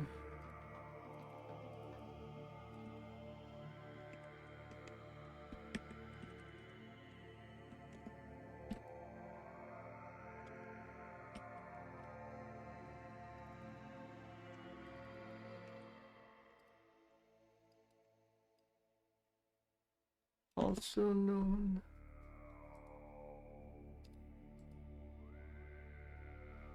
I also love that this is just this like user's pet mouse, I believe, because it's used on the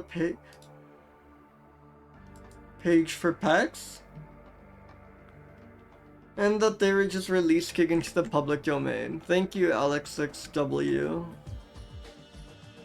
I love that they just like took a photo of their pet mice and, you know, just shared it with the world. I think that rules.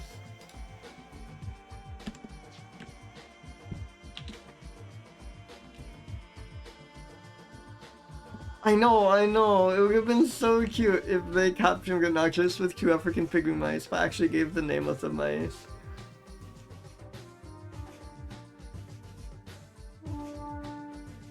There's no discussion page, so there's no hope.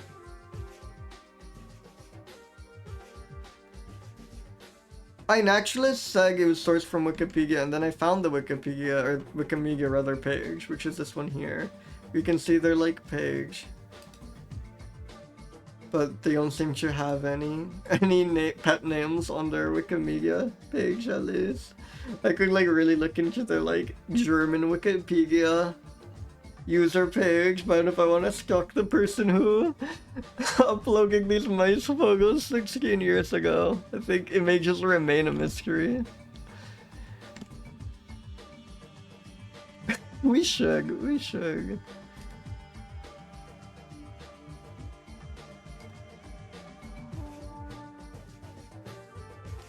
Yeah, I suspect these mice might not be doing too hot as of right now. That's like a really good photo for like 2009. This is like definitely taken on a proper camera. Like a good one at that. Yeah, exactly. This is like some random uploading their pet on Wikipedia.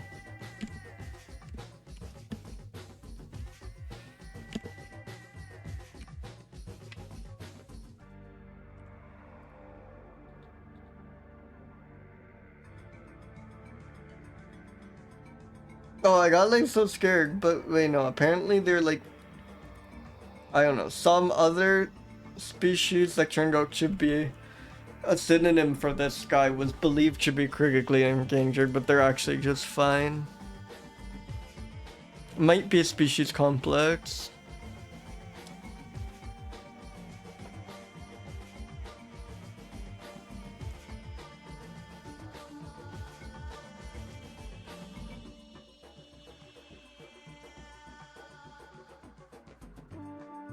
Probably feeds on seeds and insects. It's crazy that we know nothing about this mouse, even though it's like someone's pet. You know? And someone just has 2 of these. Can we just ask AlexXW about their behavior patterns and what they like to eat?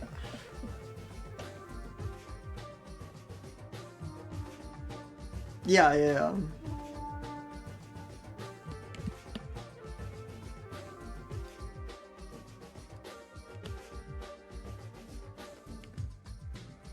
I think all these like papers makes it feel a bit academic, like all these citations here.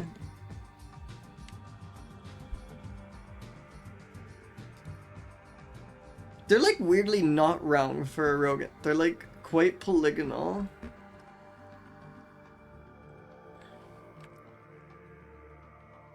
Extremely photogenic. They don't look bruised at all.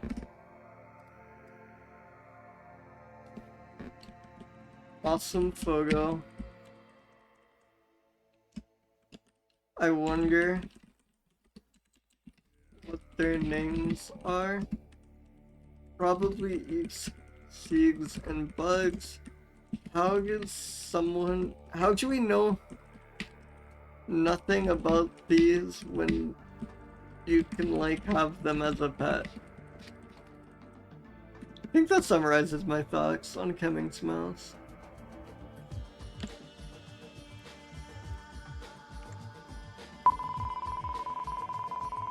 Oh yeah, I'm pro typo. I'm all about typos. Oh shit, finally! We've been on a dry streak. Oh my god, no!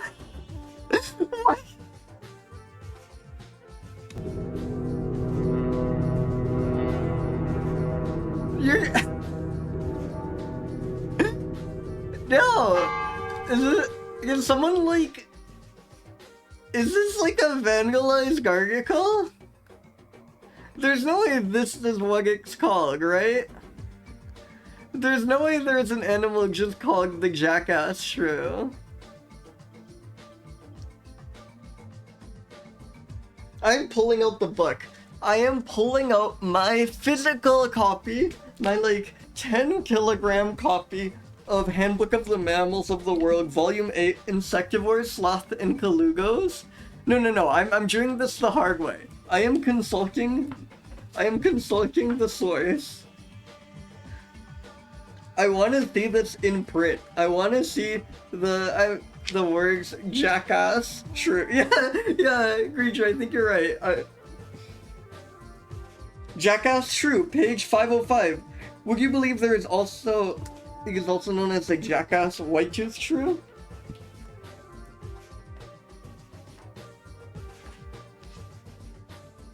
It is in the book.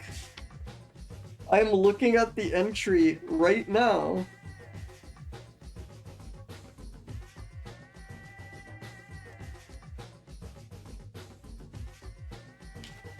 Insane.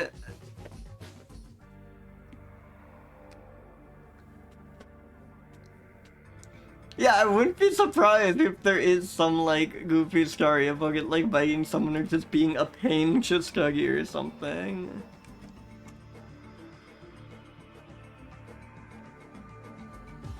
Wait, let's get an image. No images. Is this an image? Probably not. No.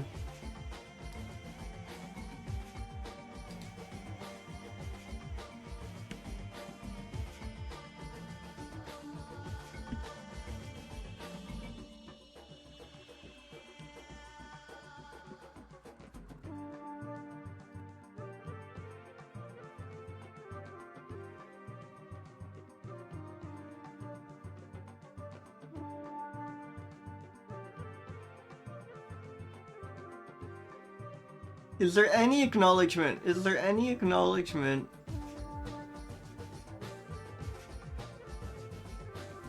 Of why it's called this?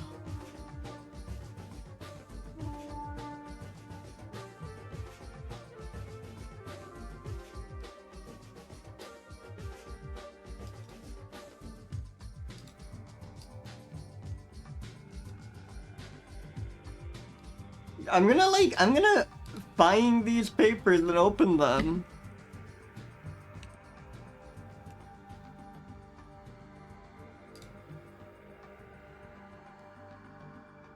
Yeah, we're gonna get a bunch of...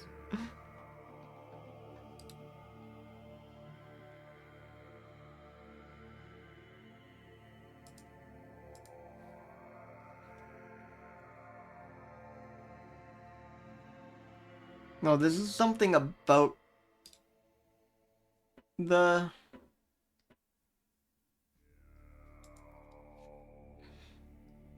If anyone can figure out why they're called the jackass shrew, I will be, like, massively grateful. Like, you like when trying to look up this paper that describes the shrew, you get a 1971 vintage of white wine.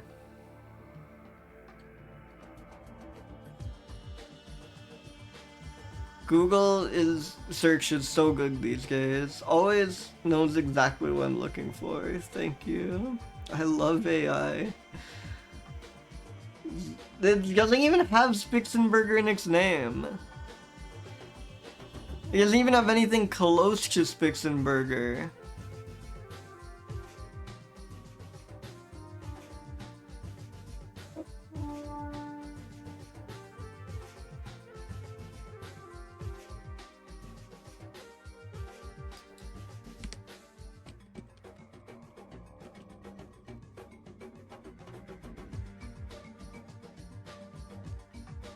Why is it called that? Why is it called that?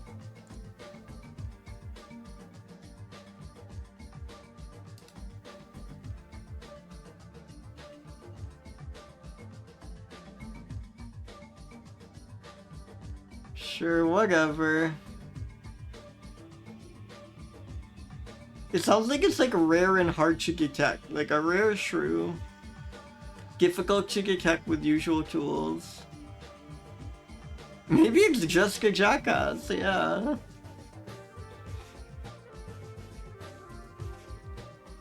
Genuinely deranged.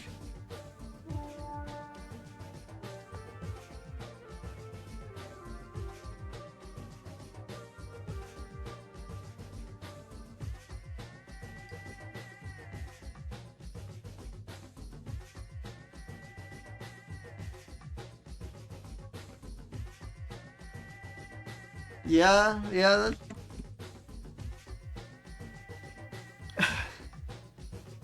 But I don't think they ever, like, do they ever bite people? I have not seen that happen. I feel like they're just too small, like their jaw just could not bite you if it tried. Look at it, look at the 307, the jackass shrew, it looks so polite. I really do not comprehend at all.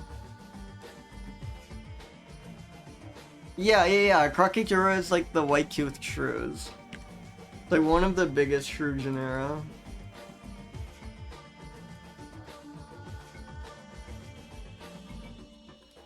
So it's good to call it the jackass white-toothed shrew if you want to leave room for another shrew to also be called the jackass something else shrew.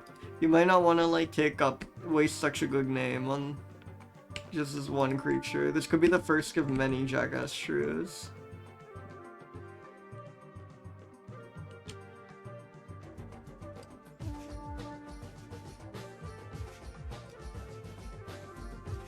Yeah, exactly.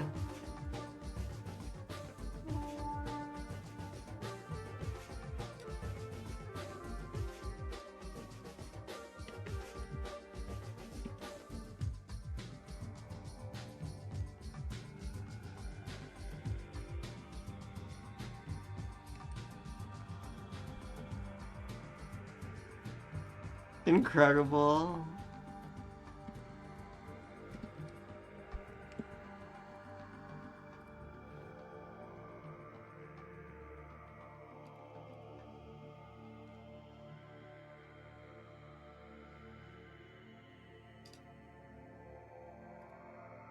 I'm reading a paper about these.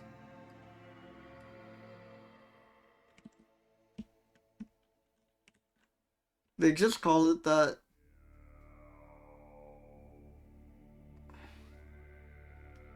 No acknowledgement. Solid Force, have you seen? Have you seen the name of the animal we just rolled? Also, good morning.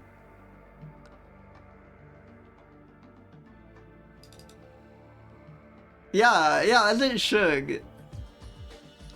As it should.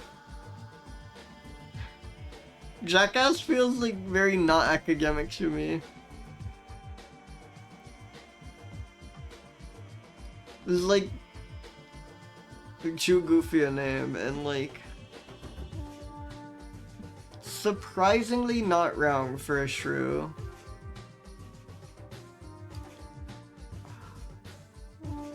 No, shrews are like not. I mean, they do look good in photos. They're just very hard to photograph. Freak shrew is coming. Freak shrew is the next scroll. Like its ego is bruised. It got called the jackass shrew. Like one of the meanest things you can do to a shrew.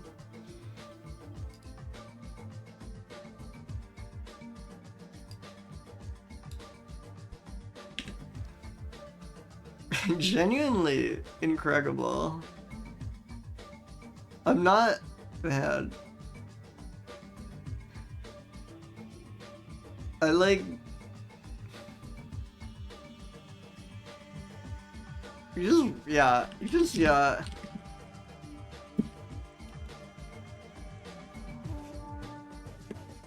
I think this is my only note.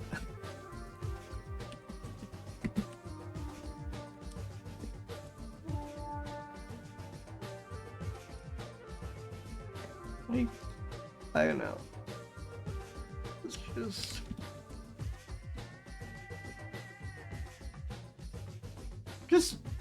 just that. I think that's good. I think that's good. I think there is nothing more to say about this shrew. Like, I'm tempted to keep talking, but you know, brevity, soul of wig, and so on. I think this is perfect.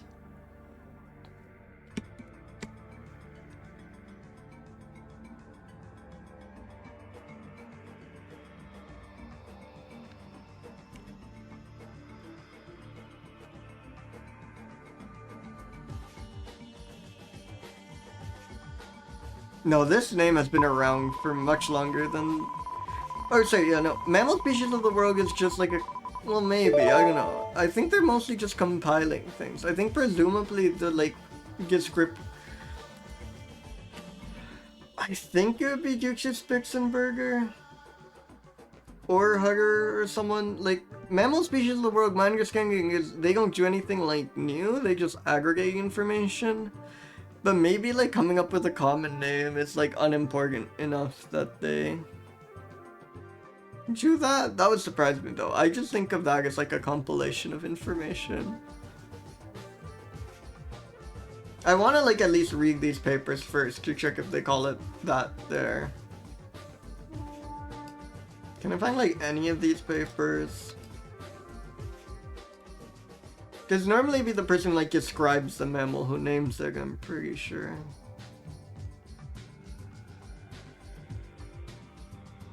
Okay, 1 second, let me hide capture as I try signing in through my institution.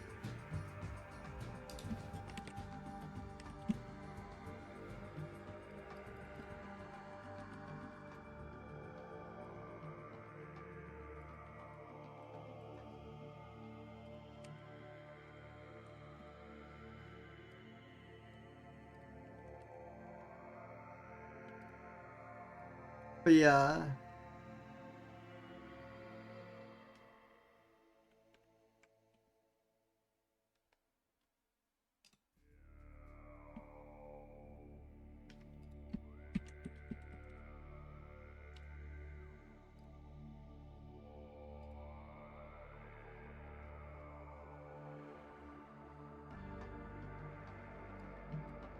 Sorry, the website's loading and again I do not want to dox myself.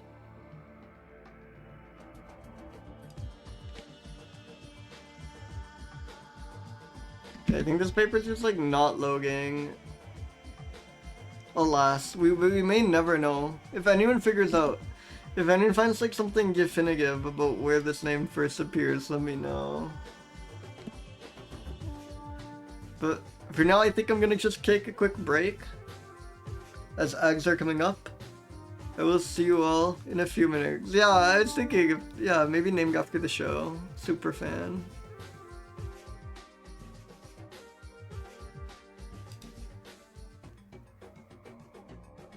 Alright, see you all soon.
Oh, welcome back everyone, welcome.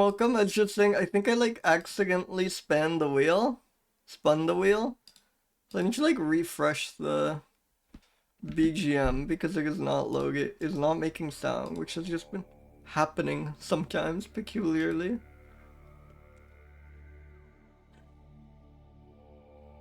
But yeah, welcome back everyone. I think I like accidentally spammed the wheel, so let's see what we got. Oh shit!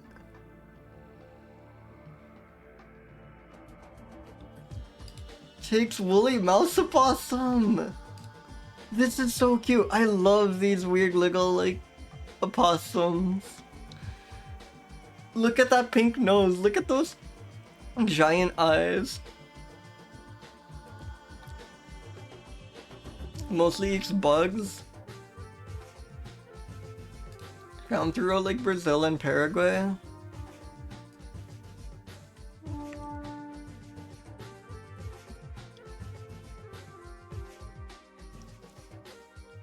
Inactive taxon.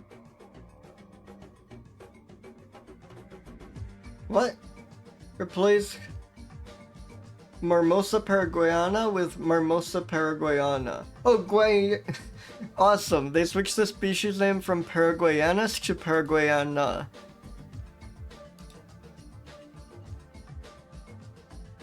Oh, I would love a wiggly nose toggle. That is a tragedy. Look at this little guy! This is so small! Yeah, they need... It'd be hard to get like twitchy elephant shrew types on like a humanoid face without it just looking extremely disturbing, but on elephant shrews it is exceptionally cute. I guess your model could just be a realistic elephant shrew, nothing is stopping you from doing that. This is awesome. I love this pair of images.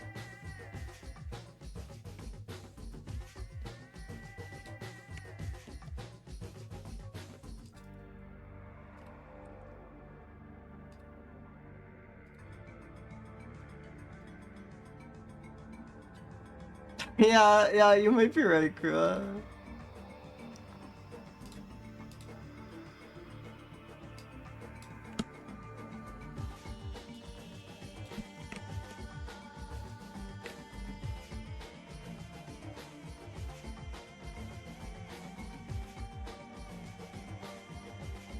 It's woolly mouse opossum.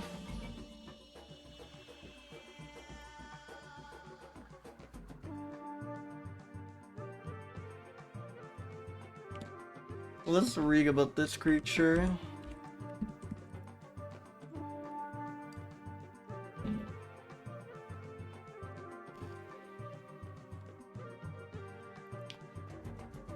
Oh, there is no information about this creature, never mind.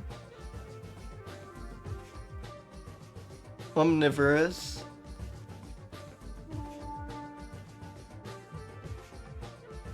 Wait, what the hell is this image? Wait. Look at this!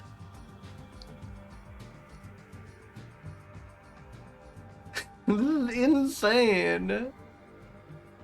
This is not real! Look at those legs!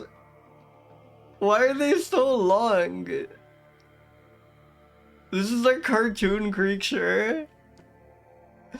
Wait, screw the old image. Old image was wonderful, but like, it is Jerboa Pose King. I am Jerboa Pose King. The creature. This is section alien. Yeah, never mind that. This must be like a juvenile or something. I don't know.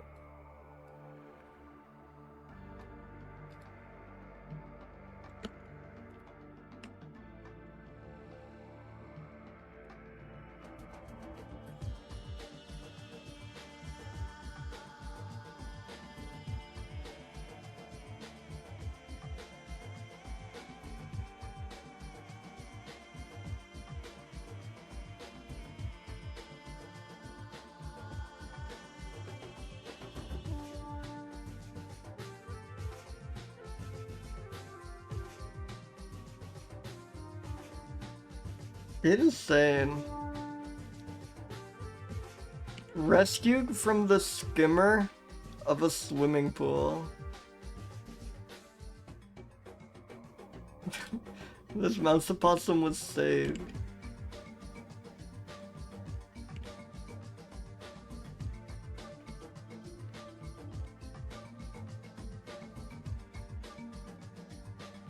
I'm sorry, it just it does not look academic one bit to me.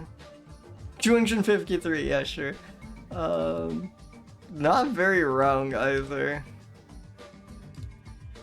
I mean, but it's not like what you traditionally imagine with photogenic, but these are some awesome images, and I think it deserves credit for that.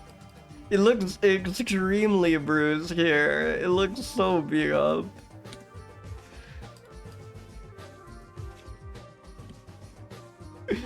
Rescued from a pool skimmer. Insane looking little guy. I love it.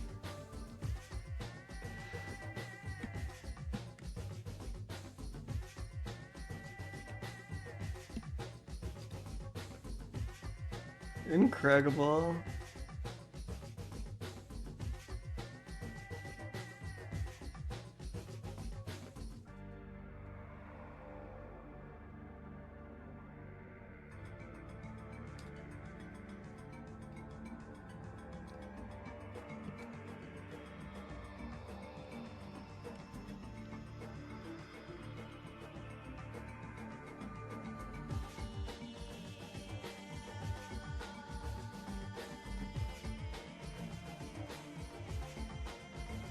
Let me spin another mammal.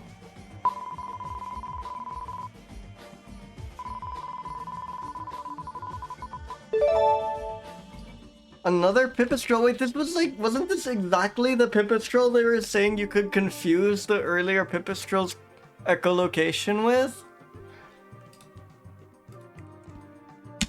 This one was like mentioned earlier this very stream, yeah! You know, this one was definitely mentioned very earlier this very stream. Wait, let me pull this up to confirm I'm not going crazy. That's continuity. Chekhov's pipistrelle.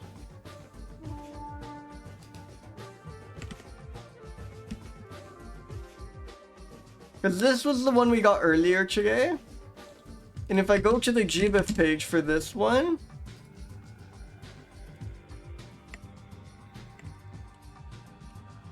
right there. Echolocation calls of Nathusius's pipistrelle can be confused with those of Kuhl's pipistrelle.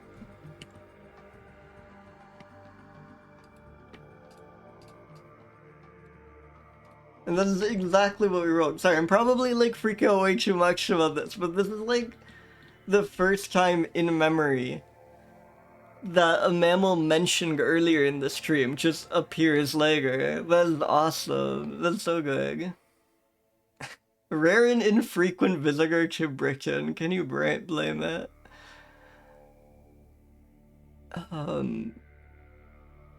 Lives in... It's crazy too, because look at its range. The fact that it gets to Britain... Oh, I guess it gets up to like Normandy. I was looking... This is the Roman Empire. This is the Roman Empire at its greatest extent. Oh, the freaking colony on Madagascar for some reason? What the hell?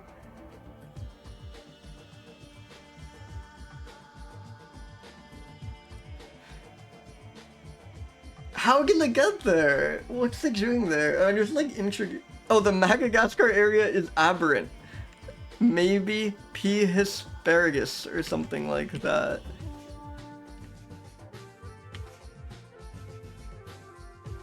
Oh, it's so good knowing that every bat has a playlist now. This is my baby bag is my new favorite channel. Thank you so much for finding this.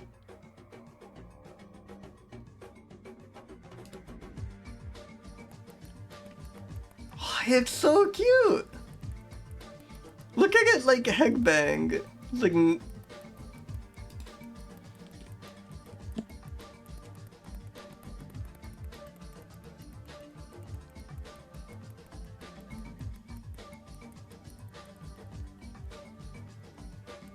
Oh, the little bald patch is so cute.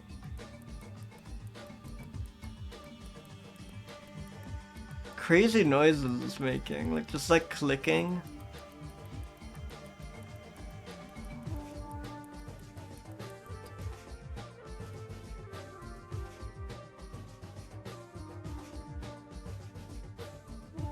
Yeah, it is weird. It's like, what's it doing in there?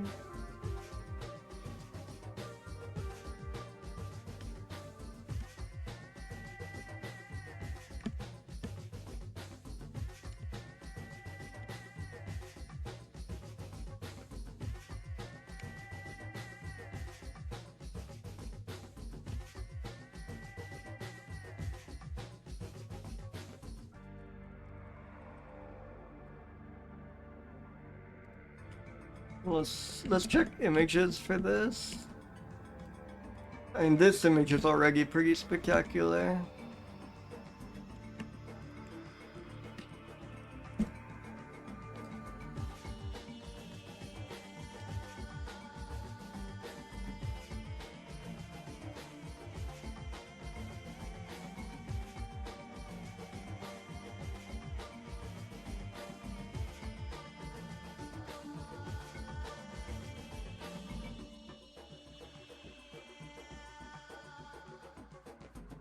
It's not doing. I think I'm going with this one though.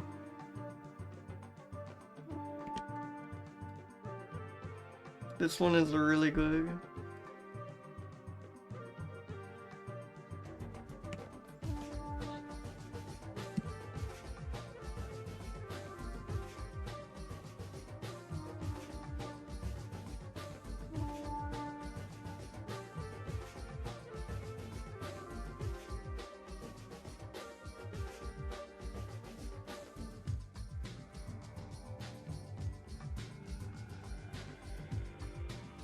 And this is by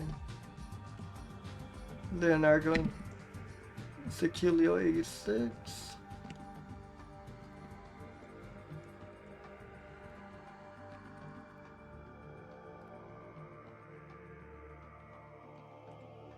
Well, also known as the Great Pipistrellus.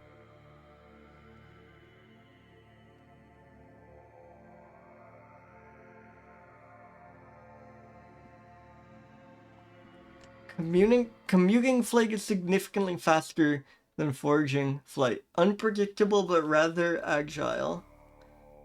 Relatively maneuverable in cluttered spaces.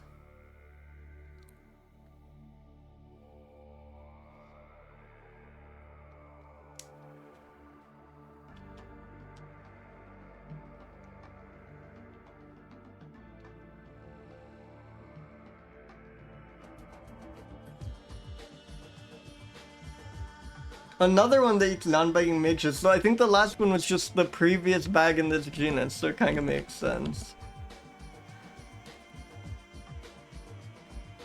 I think it's kind of academic. Not as wrong as some of the backs we've been getting.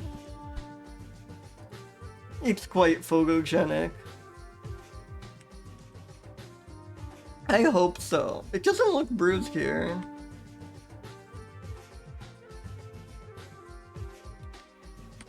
Most importantly, mentioned earlier this very stream. And then what? I keep forgetting the name of the other pipistrelle. Let's see. Like Nathensius or something. Yeah, Nathusius is.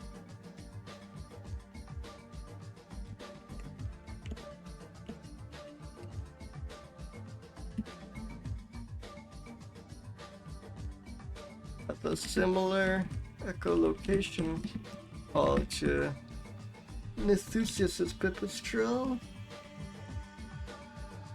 Crazy range, like around the Mediterranean, but then also an outpost in Madagascar, but we're not sure if they're really there. Also has a YouTube playlist with a very cute video. Wonderful.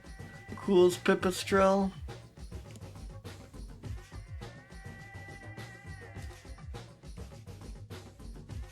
Spin another mammal.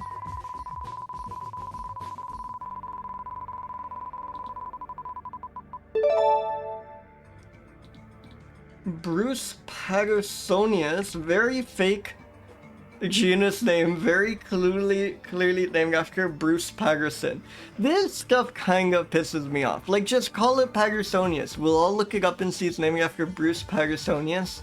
Collapsing Bruce Patterson into a single word is just, like, grotesque to me. It looks so strange. Just like... But maybe Bruce Patterson deserves it. I don't know. We'll see.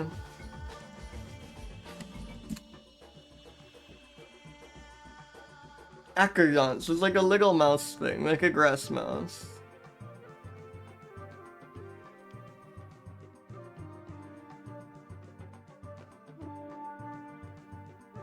Rotund? I hope so. I'm excited to...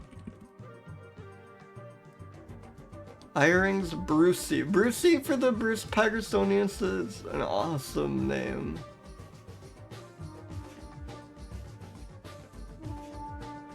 Naming after the curator of the Department of Zoology at the Field Museum of Natural History in Chicago. Sure. Brucey is, I will admit, Brucey is very cute. Do we have like any Brucey images? Here's a Brucey. We barely have any from its genus. We have like one photo.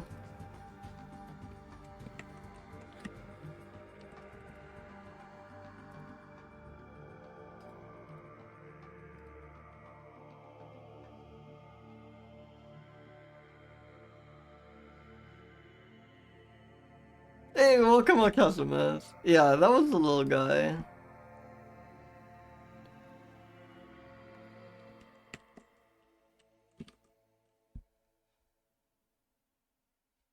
$5.22 apparently.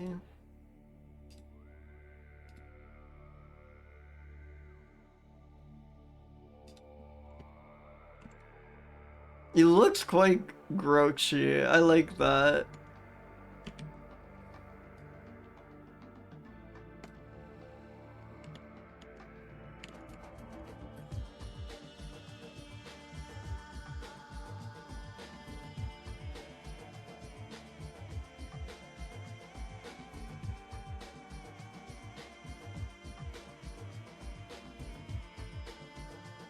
By Tony Lobbit.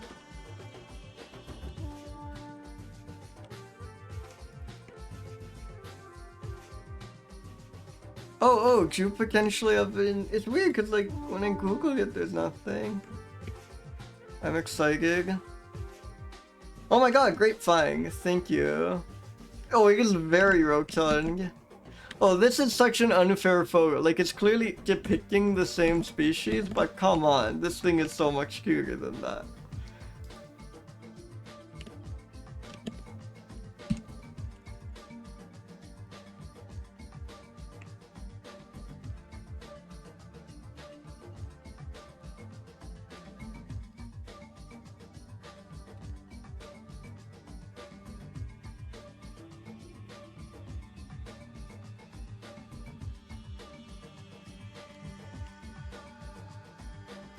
Manuel Pasta.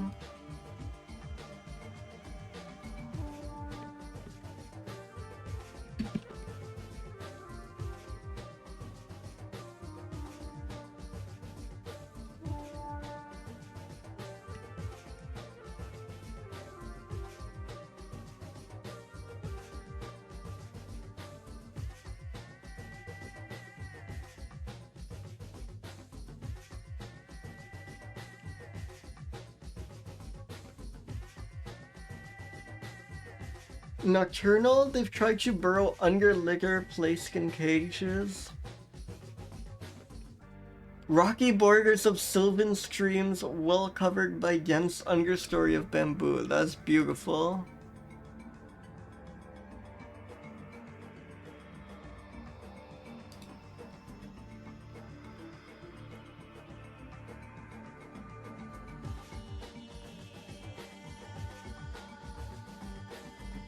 Hey, we don't... they don't need to go into this kind of detail.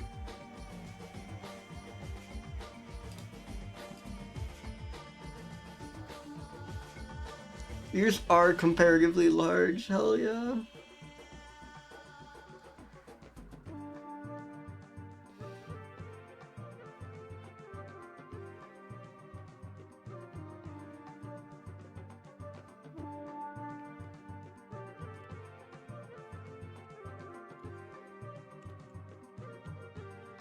The whole, like, all the scientists are named after and stuff makes them feel quite academic to me.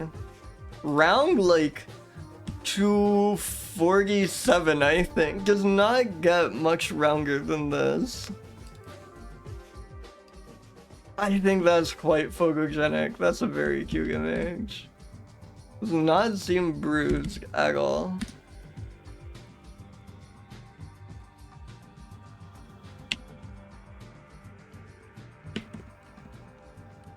Brucepattersonius is really annoying of a genus name to me, but I will concede Brucey is very cute.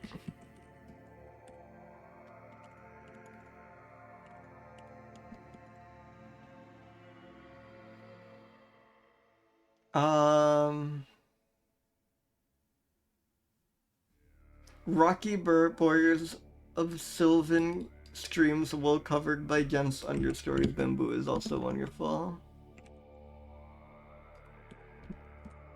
Lives in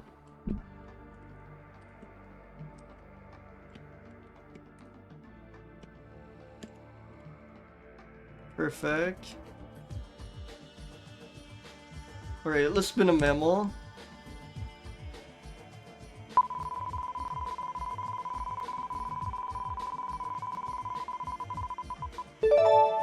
Mustela! Wait. This is musculig, and Mustela are good musculids too. Yes! The Indonesian mountain weasel. I say good musculids like there are bad musculids. I think like every musculid I've seen has been incredible. They are able to kill prey much larger than themselves due to their speed and agility.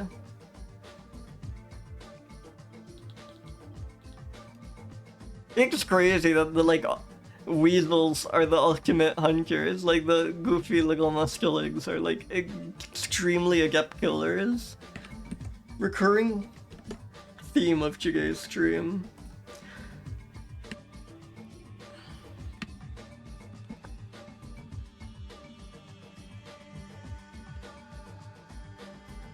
That's quite... oh god. That's quite cute. 1 second.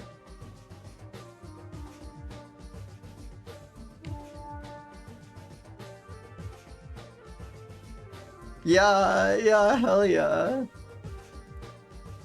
Like, it's so funny too that these are just like incredibly adept murder machines, like.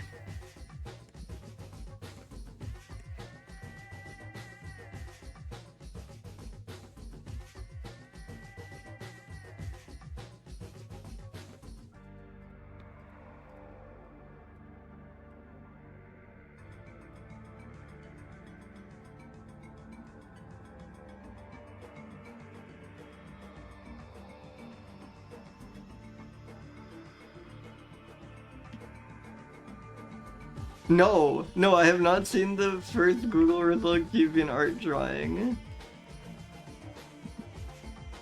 Yes, let's go.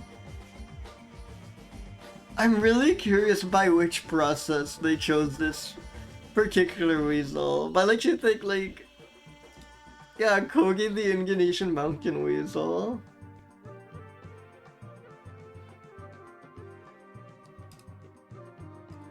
That is awesome.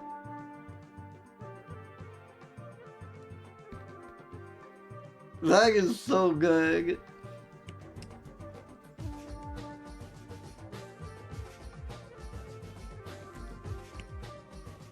He an Indonesian mountain weasel who likes to hiking and camp. Kogi from Happy Animal Letters? Is this a thing? Very recent too, like 2024. Awesome. Actually, can that be a note? Can this be a note from this, for this species? He an Indonesian mountain weasel who likes to hiking and camp.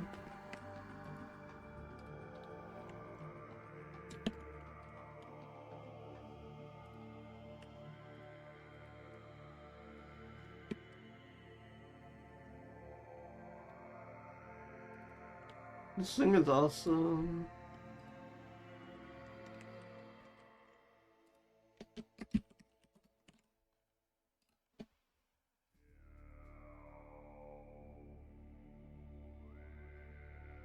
Least concern, hell yeah. Oh no, but also insufficiently known here, because it's gonna say very limited range for being least concern.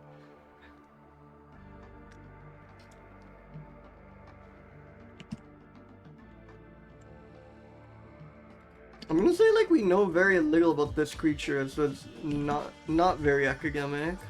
It's not sufficiently academic. Well, I cannot mean to do that though. Not all that round. I mean, it's kind of a tube, but I don't know. It doesn't feel very round to me.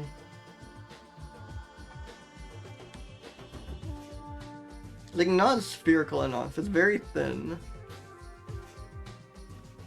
You know, for a weasel, surprisingly unphotogenic. It's like the least photogenic musculid I've seen. Sounds mean. I'm sure it's very cute in person. It's just, you know, isn't photographed well. It does look kind of bruised here. It looks kind of beat up.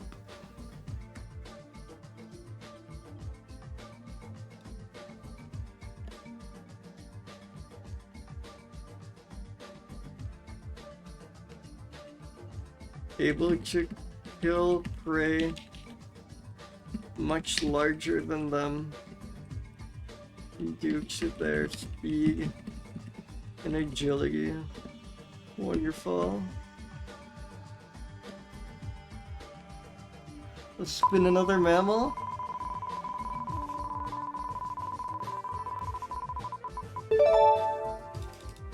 Lepus othus. Wait, Lepus is good, isn't it? Lepus? I should know what Lepus is. Oh, like, yes. Hell yeah, look at this. Another, like, cool Arctic creature. Maybe not quite as iconic as polar bear, but that is awesome. This must be, like, one of the northernmost legomorphs. So I guess, actually, legomorphs are really good at living in the snow. One of the largest hares, and one of two native to Alaska. So the rare one. God, rabbit skulls look so strange. This does not look like a rabbit at all. This is like a weird lizard creature or something.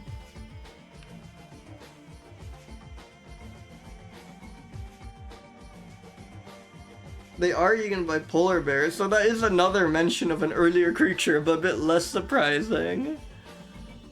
But that is another mention of an earlier species on the same stream.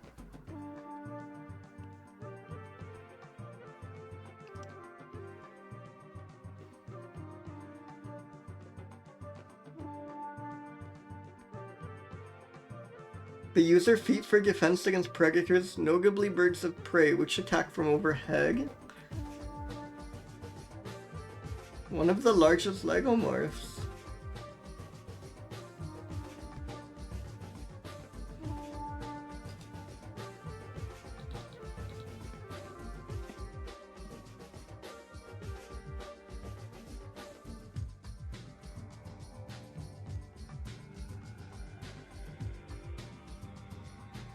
Love Facebook video.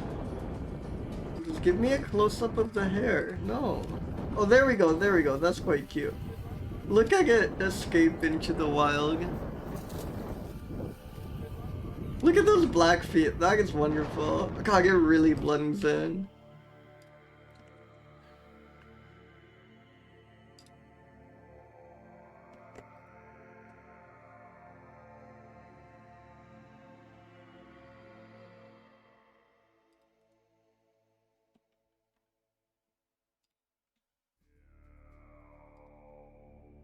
Well, some of them are like very brown. It must just be where they live. Like, habitat really informs coat color.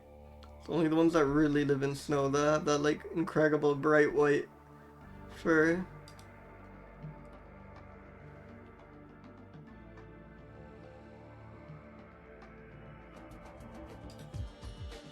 This is just from the US Fish and Wildlife as usual. Oh, it could also be a seasonal coat, yeah. That didn't even occur to me.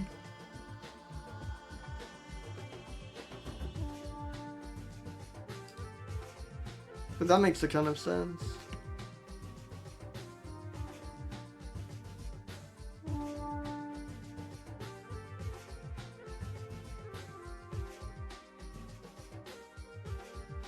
Another giant image I need to slowly resize. I think I just type in numbers into the box, but...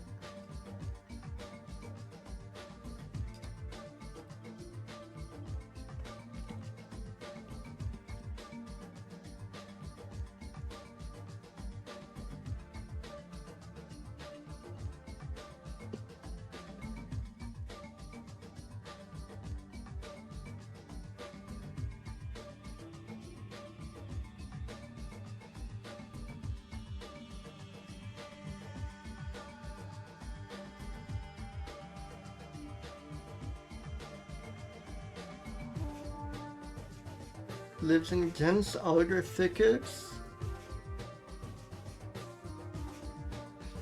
Oh, awesome, Koger Chibal. Awesome.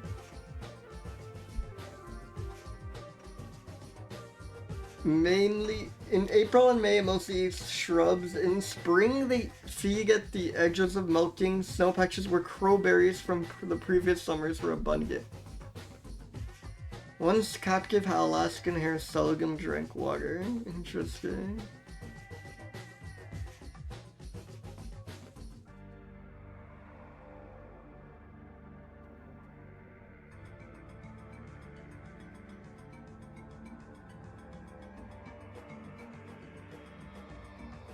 They live alone. One captive Alaska hare never attempted to seek shelter during snow and rain. I don't know if that's like really sad or really happy. Like it's either like it just doesn't know how or can't be, or maybe just loves the snow and rain. It just has fun, and that's why I choose to believe.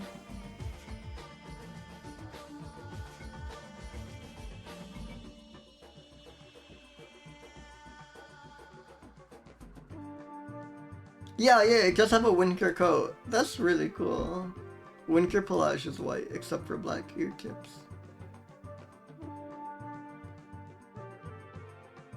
And long taxonomic discussion.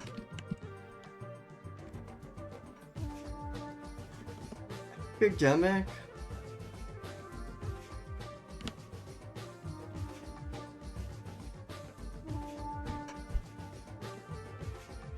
I guess there's a long taxonomic discussion, and it does.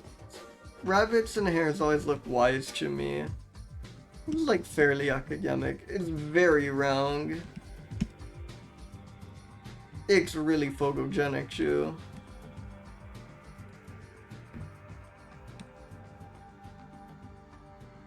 Yeah, it was like mentioning it like uses its feet for blocking, which is really cool. Doesn't look bruised, but I feel like rabbits are always getting beat up. They're like the classic prey animal. It's kind of sad.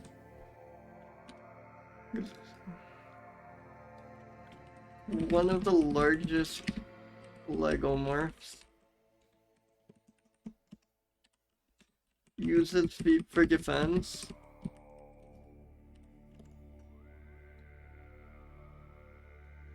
Stylish winter coat. Does not seem to be much of a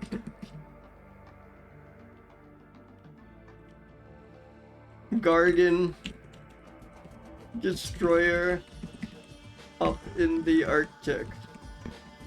Wonderful.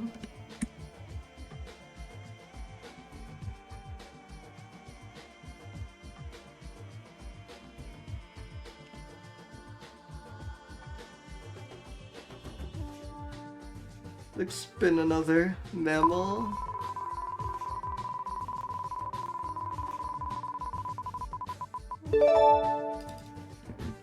Meriones dahli. Jalsjurg! Shout out to the gerbil ninja who unfortunately isn't here. I'm so sorry. At least I don't think so. Could be lurking. We do finally have a gerbil type creature.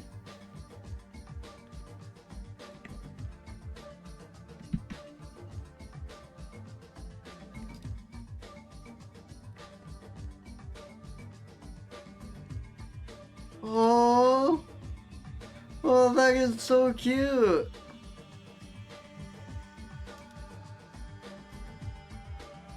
This poor creature is critically endangered.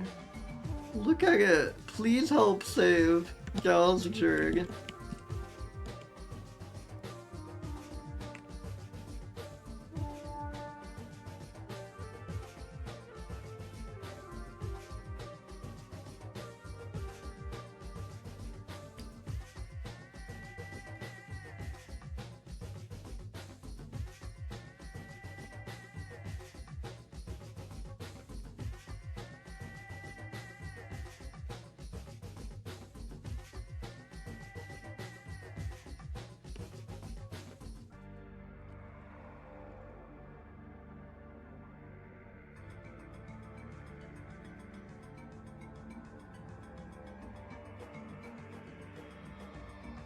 Previously considered a subspecies of Meriones, but it has been ranked up. Awesome language to describe that to a full species. Welcome, Farm Skags. Welcome, welcome. Yeah, check out this Jurg.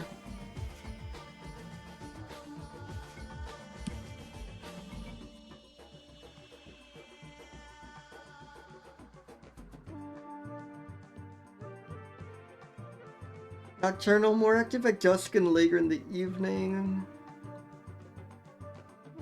Nest is situated 52 meters below surface of soil. It is impressive that they dig that deep. 3 to 4 meters in length and with up to 3 entrances. More complex burrows are observed during winter. Eats grasses, tamarisks, caligonum shrubs. During night they explore, awesome work, choice there, an area of 50 to 110 meters around burrows.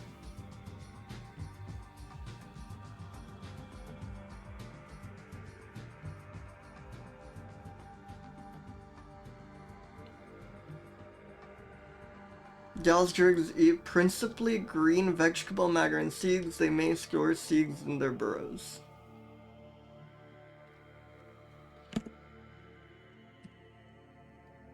I did not mean, it's really funny, I changed my hotkey to alt numpeg 3, thinking that when type in Skag, that just types the heart in Skag, which kind of is better than the Olgan Zerging 3s everywhere. Still not ideal, but it's kind of funny. Academic, no, this thing looks too baby for me to give it a high academic score. I'm sorry. This has not learned anything yet. Very round though. Okay, go. Very photogenic. Not look remotely bruised.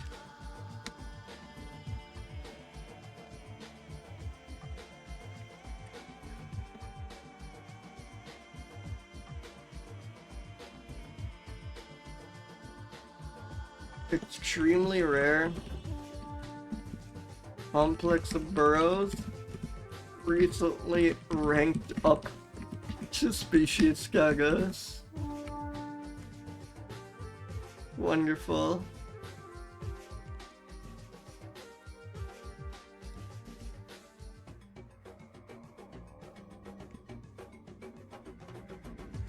Spin a mammal.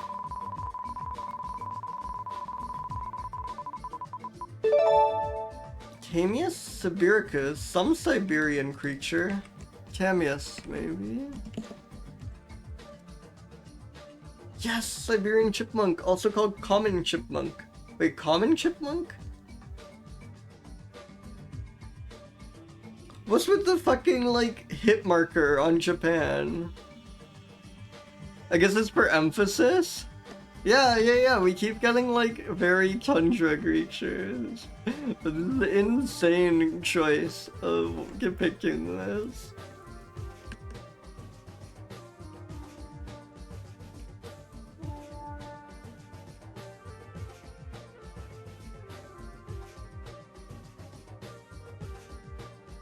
Yeah. I think it's a combination of red marking. I guess it's because they're using colors and they have, I don't know, it's crazy, And because the introduced population here does not come with a hit marker. It's definitely just because the dog is small and they want to make sure you notice it, but so crazy going to that instead of just circling it or something. Ah, look at it. Invasive species of military style, exactly. That's why the hit marker's there. Chipmunk eating nut. Wait. Okay, this is excellent. This is really good. Though chipmunk eating bread is also tempting. I won't lie. This is very good though. They eat herb roots, insects, mollusks, birds? Birds? These chipmunks eat birds? Reptiles, grains, fruits, and fungus.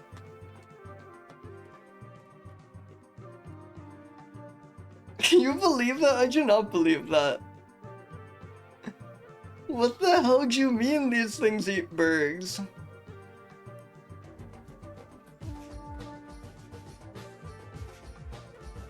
That's the scariest video imaginable. Could you imagine just watching the Siberian chipmunk eat a bird?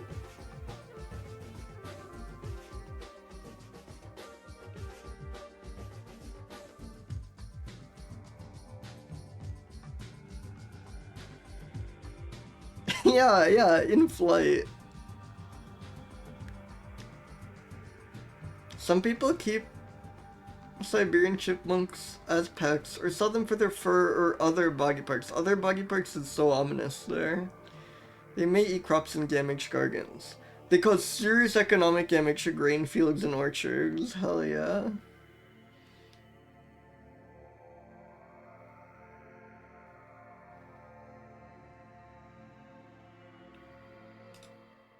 I will, but the bread one is so tempting.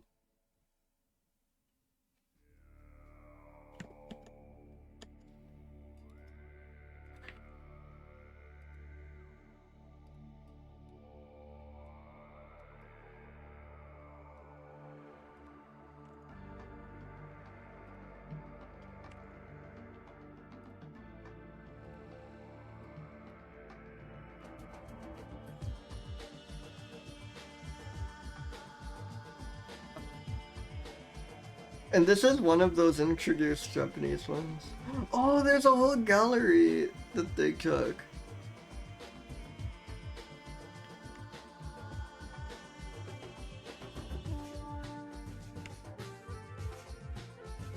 Look at these. Oh, I want a camera so bad. I want to get into wildlife photography.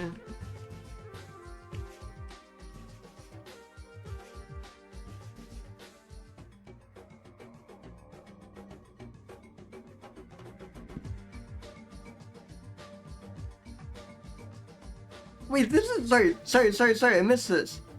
Insane, like, hypothetical situation here. If the species were introduced to Britain, it is possible that Siberian chipmunks may compete with other small animals such as the red squirrel, wood mouse, and bank vole. Could this be a, like, regular thing? I think every mammal article should have what would happen if they were introduced to Britain, apropos of nothing. There's like, I want to emphasize, there's nothing in this article up to here talking about the possibility of them being introduced to Britain.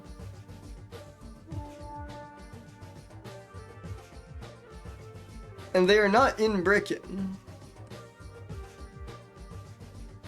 But yeah, welcome Undefined Vibes. Just so you know, if the species were introduced to Britain, it is possible that they may compete with other small. This like reads to me middle schoolers like science project that they decided to add to Wikipedia. Like, isn't this so like, I don't know, grade 8 science? Pick a species not native to Britain and tell us what you think would happen if it was introduced there.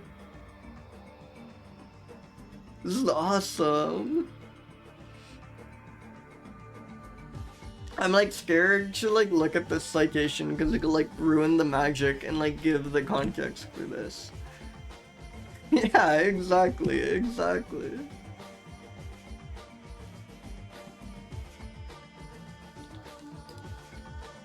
We know this is real. It's an alert species. There is just a website that tells you what would happen if a species... Oh, okay, so maybe it's been like spotted in Britain? Escapes are known to have occurred in Great Britain since at least 1999, when one was found in Yorkshire. Commonly imported for the pet trade. Releases due to vandalism have included 70 animals in Berkshire. I want to know about the incident where vandals set free 70 Siberian chipmunks in Berkshire. We do have a second hit marker.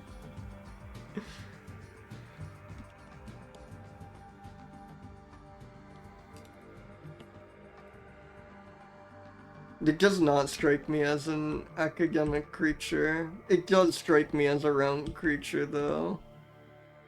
And a photogenic one. Like, look at that. Look at that.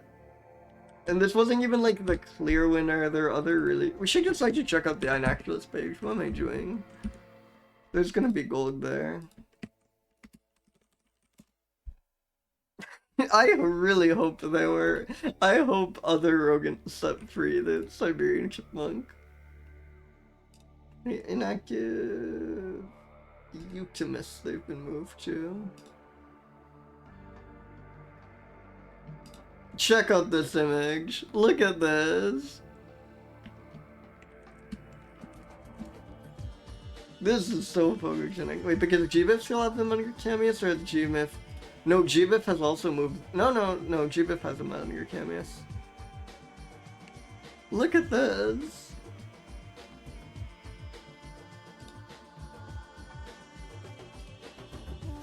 These are so photogenic. This is giving like 240 photogenic.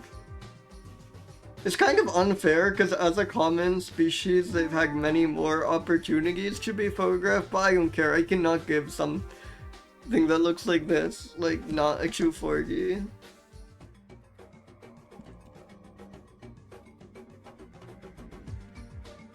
Yeah, pose are non-derogatory, exactly. Right, and of course it's not Galsjurg.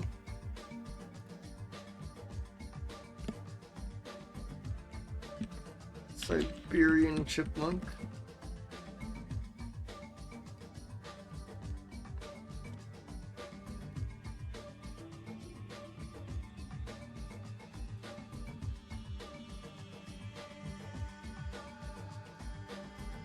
If it were introduced to Great Britain, it would compete with...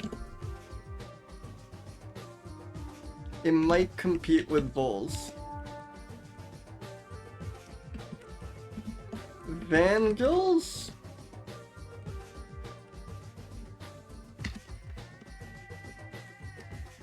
Released 50 of these in Berkshire.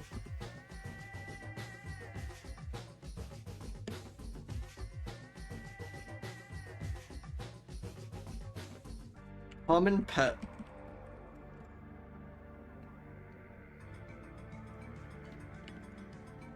Eats birds?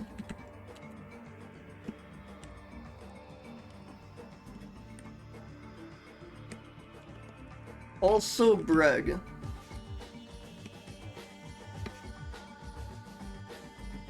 Let's spin a mammal.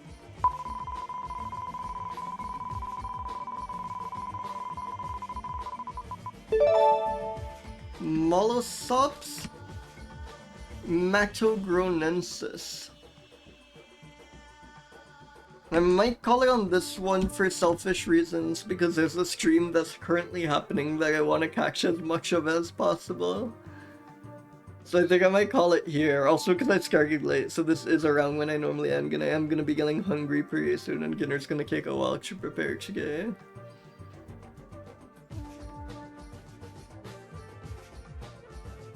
Dog-faced, the Magogrosso dog-faced bat. Only species of this genus is always fun.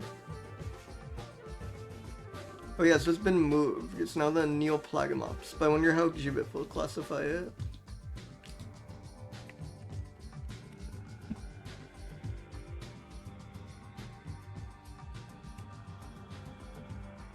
Whoa, crazy looking bat. I love this. They're like dog, this is like pug color scheme, right? Like the black face and then the like beige fur. It's like exactly the pug palette, right? Like look. His fur is like slightly darker, but these are like the same creature. The eyes are sort of like it like yeah, wrinkles around there. Whoa, look at his puckered lips here.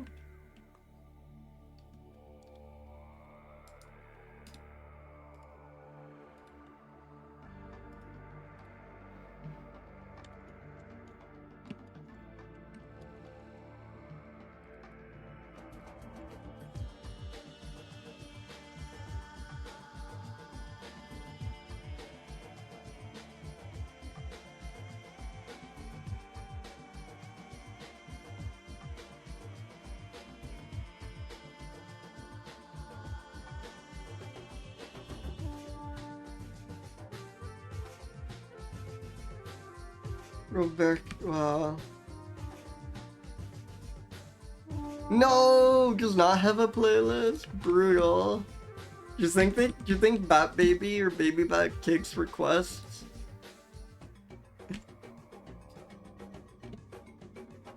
No, I think we should not pester Baby Bat. I think we should admire from a distance. Uh-oh, Gbif is down? That might be all the more reason to call it now.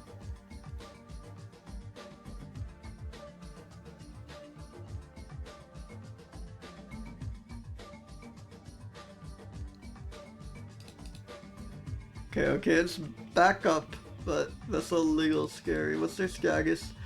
Migrating test environment, intermittent outage is possible. This is always happening. GBIF is always like warning you that it is currently exploding, and I do not know what I'm gonna do when it like actually does. Not that it's giving me great deals of information here.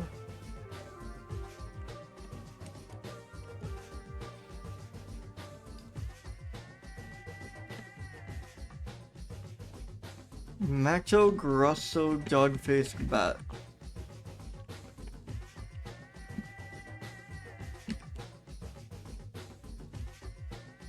Like, any more information on this?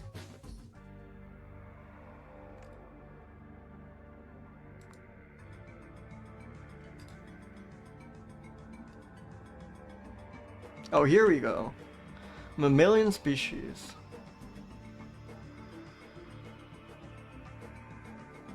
One of the smallest molluscs.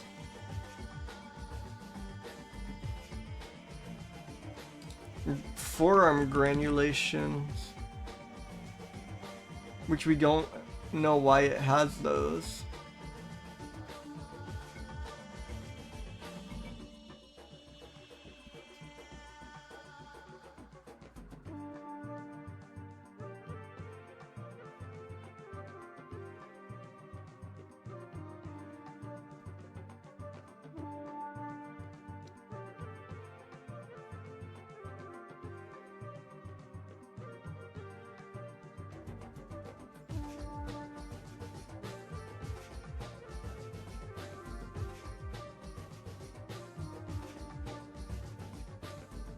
Oh, it might be anchoring. When they try and like pull these out of crevices to study them, they like use their arms to anchor against the wall, it seems, and they have these like weird arm bumps we go into scan, but it may be part of that the reason.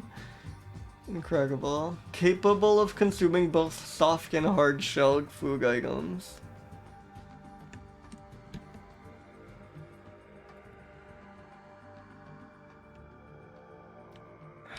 I mean, that paper felt very academic. That's like an insane criteria to use, but sure.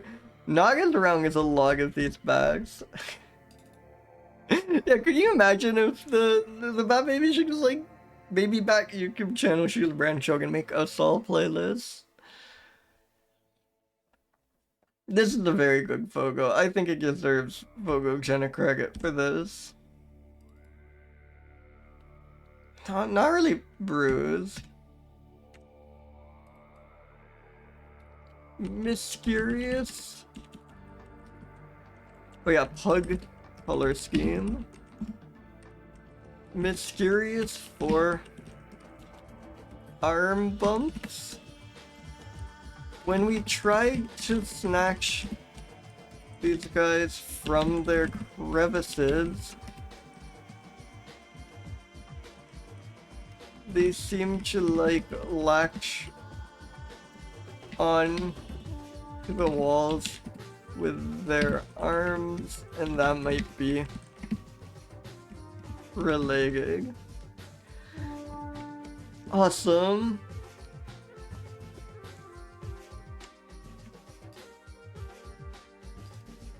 What a creature. And yeah, I think I might wrap it up here again. I should make dinner soon. Also, there is a stream I really want to watch. Exclamation mark dinner. I think that's exactly where I can send you. Holly is doing her top 100 games. Whoa. There we go. Her top 100 games, period. Holly's a wonderful streamer. I've been very curious about this list for like quite some time. So thank you all so much for coming by. I will see you all next time. Thank you, thank you. Bye everyone.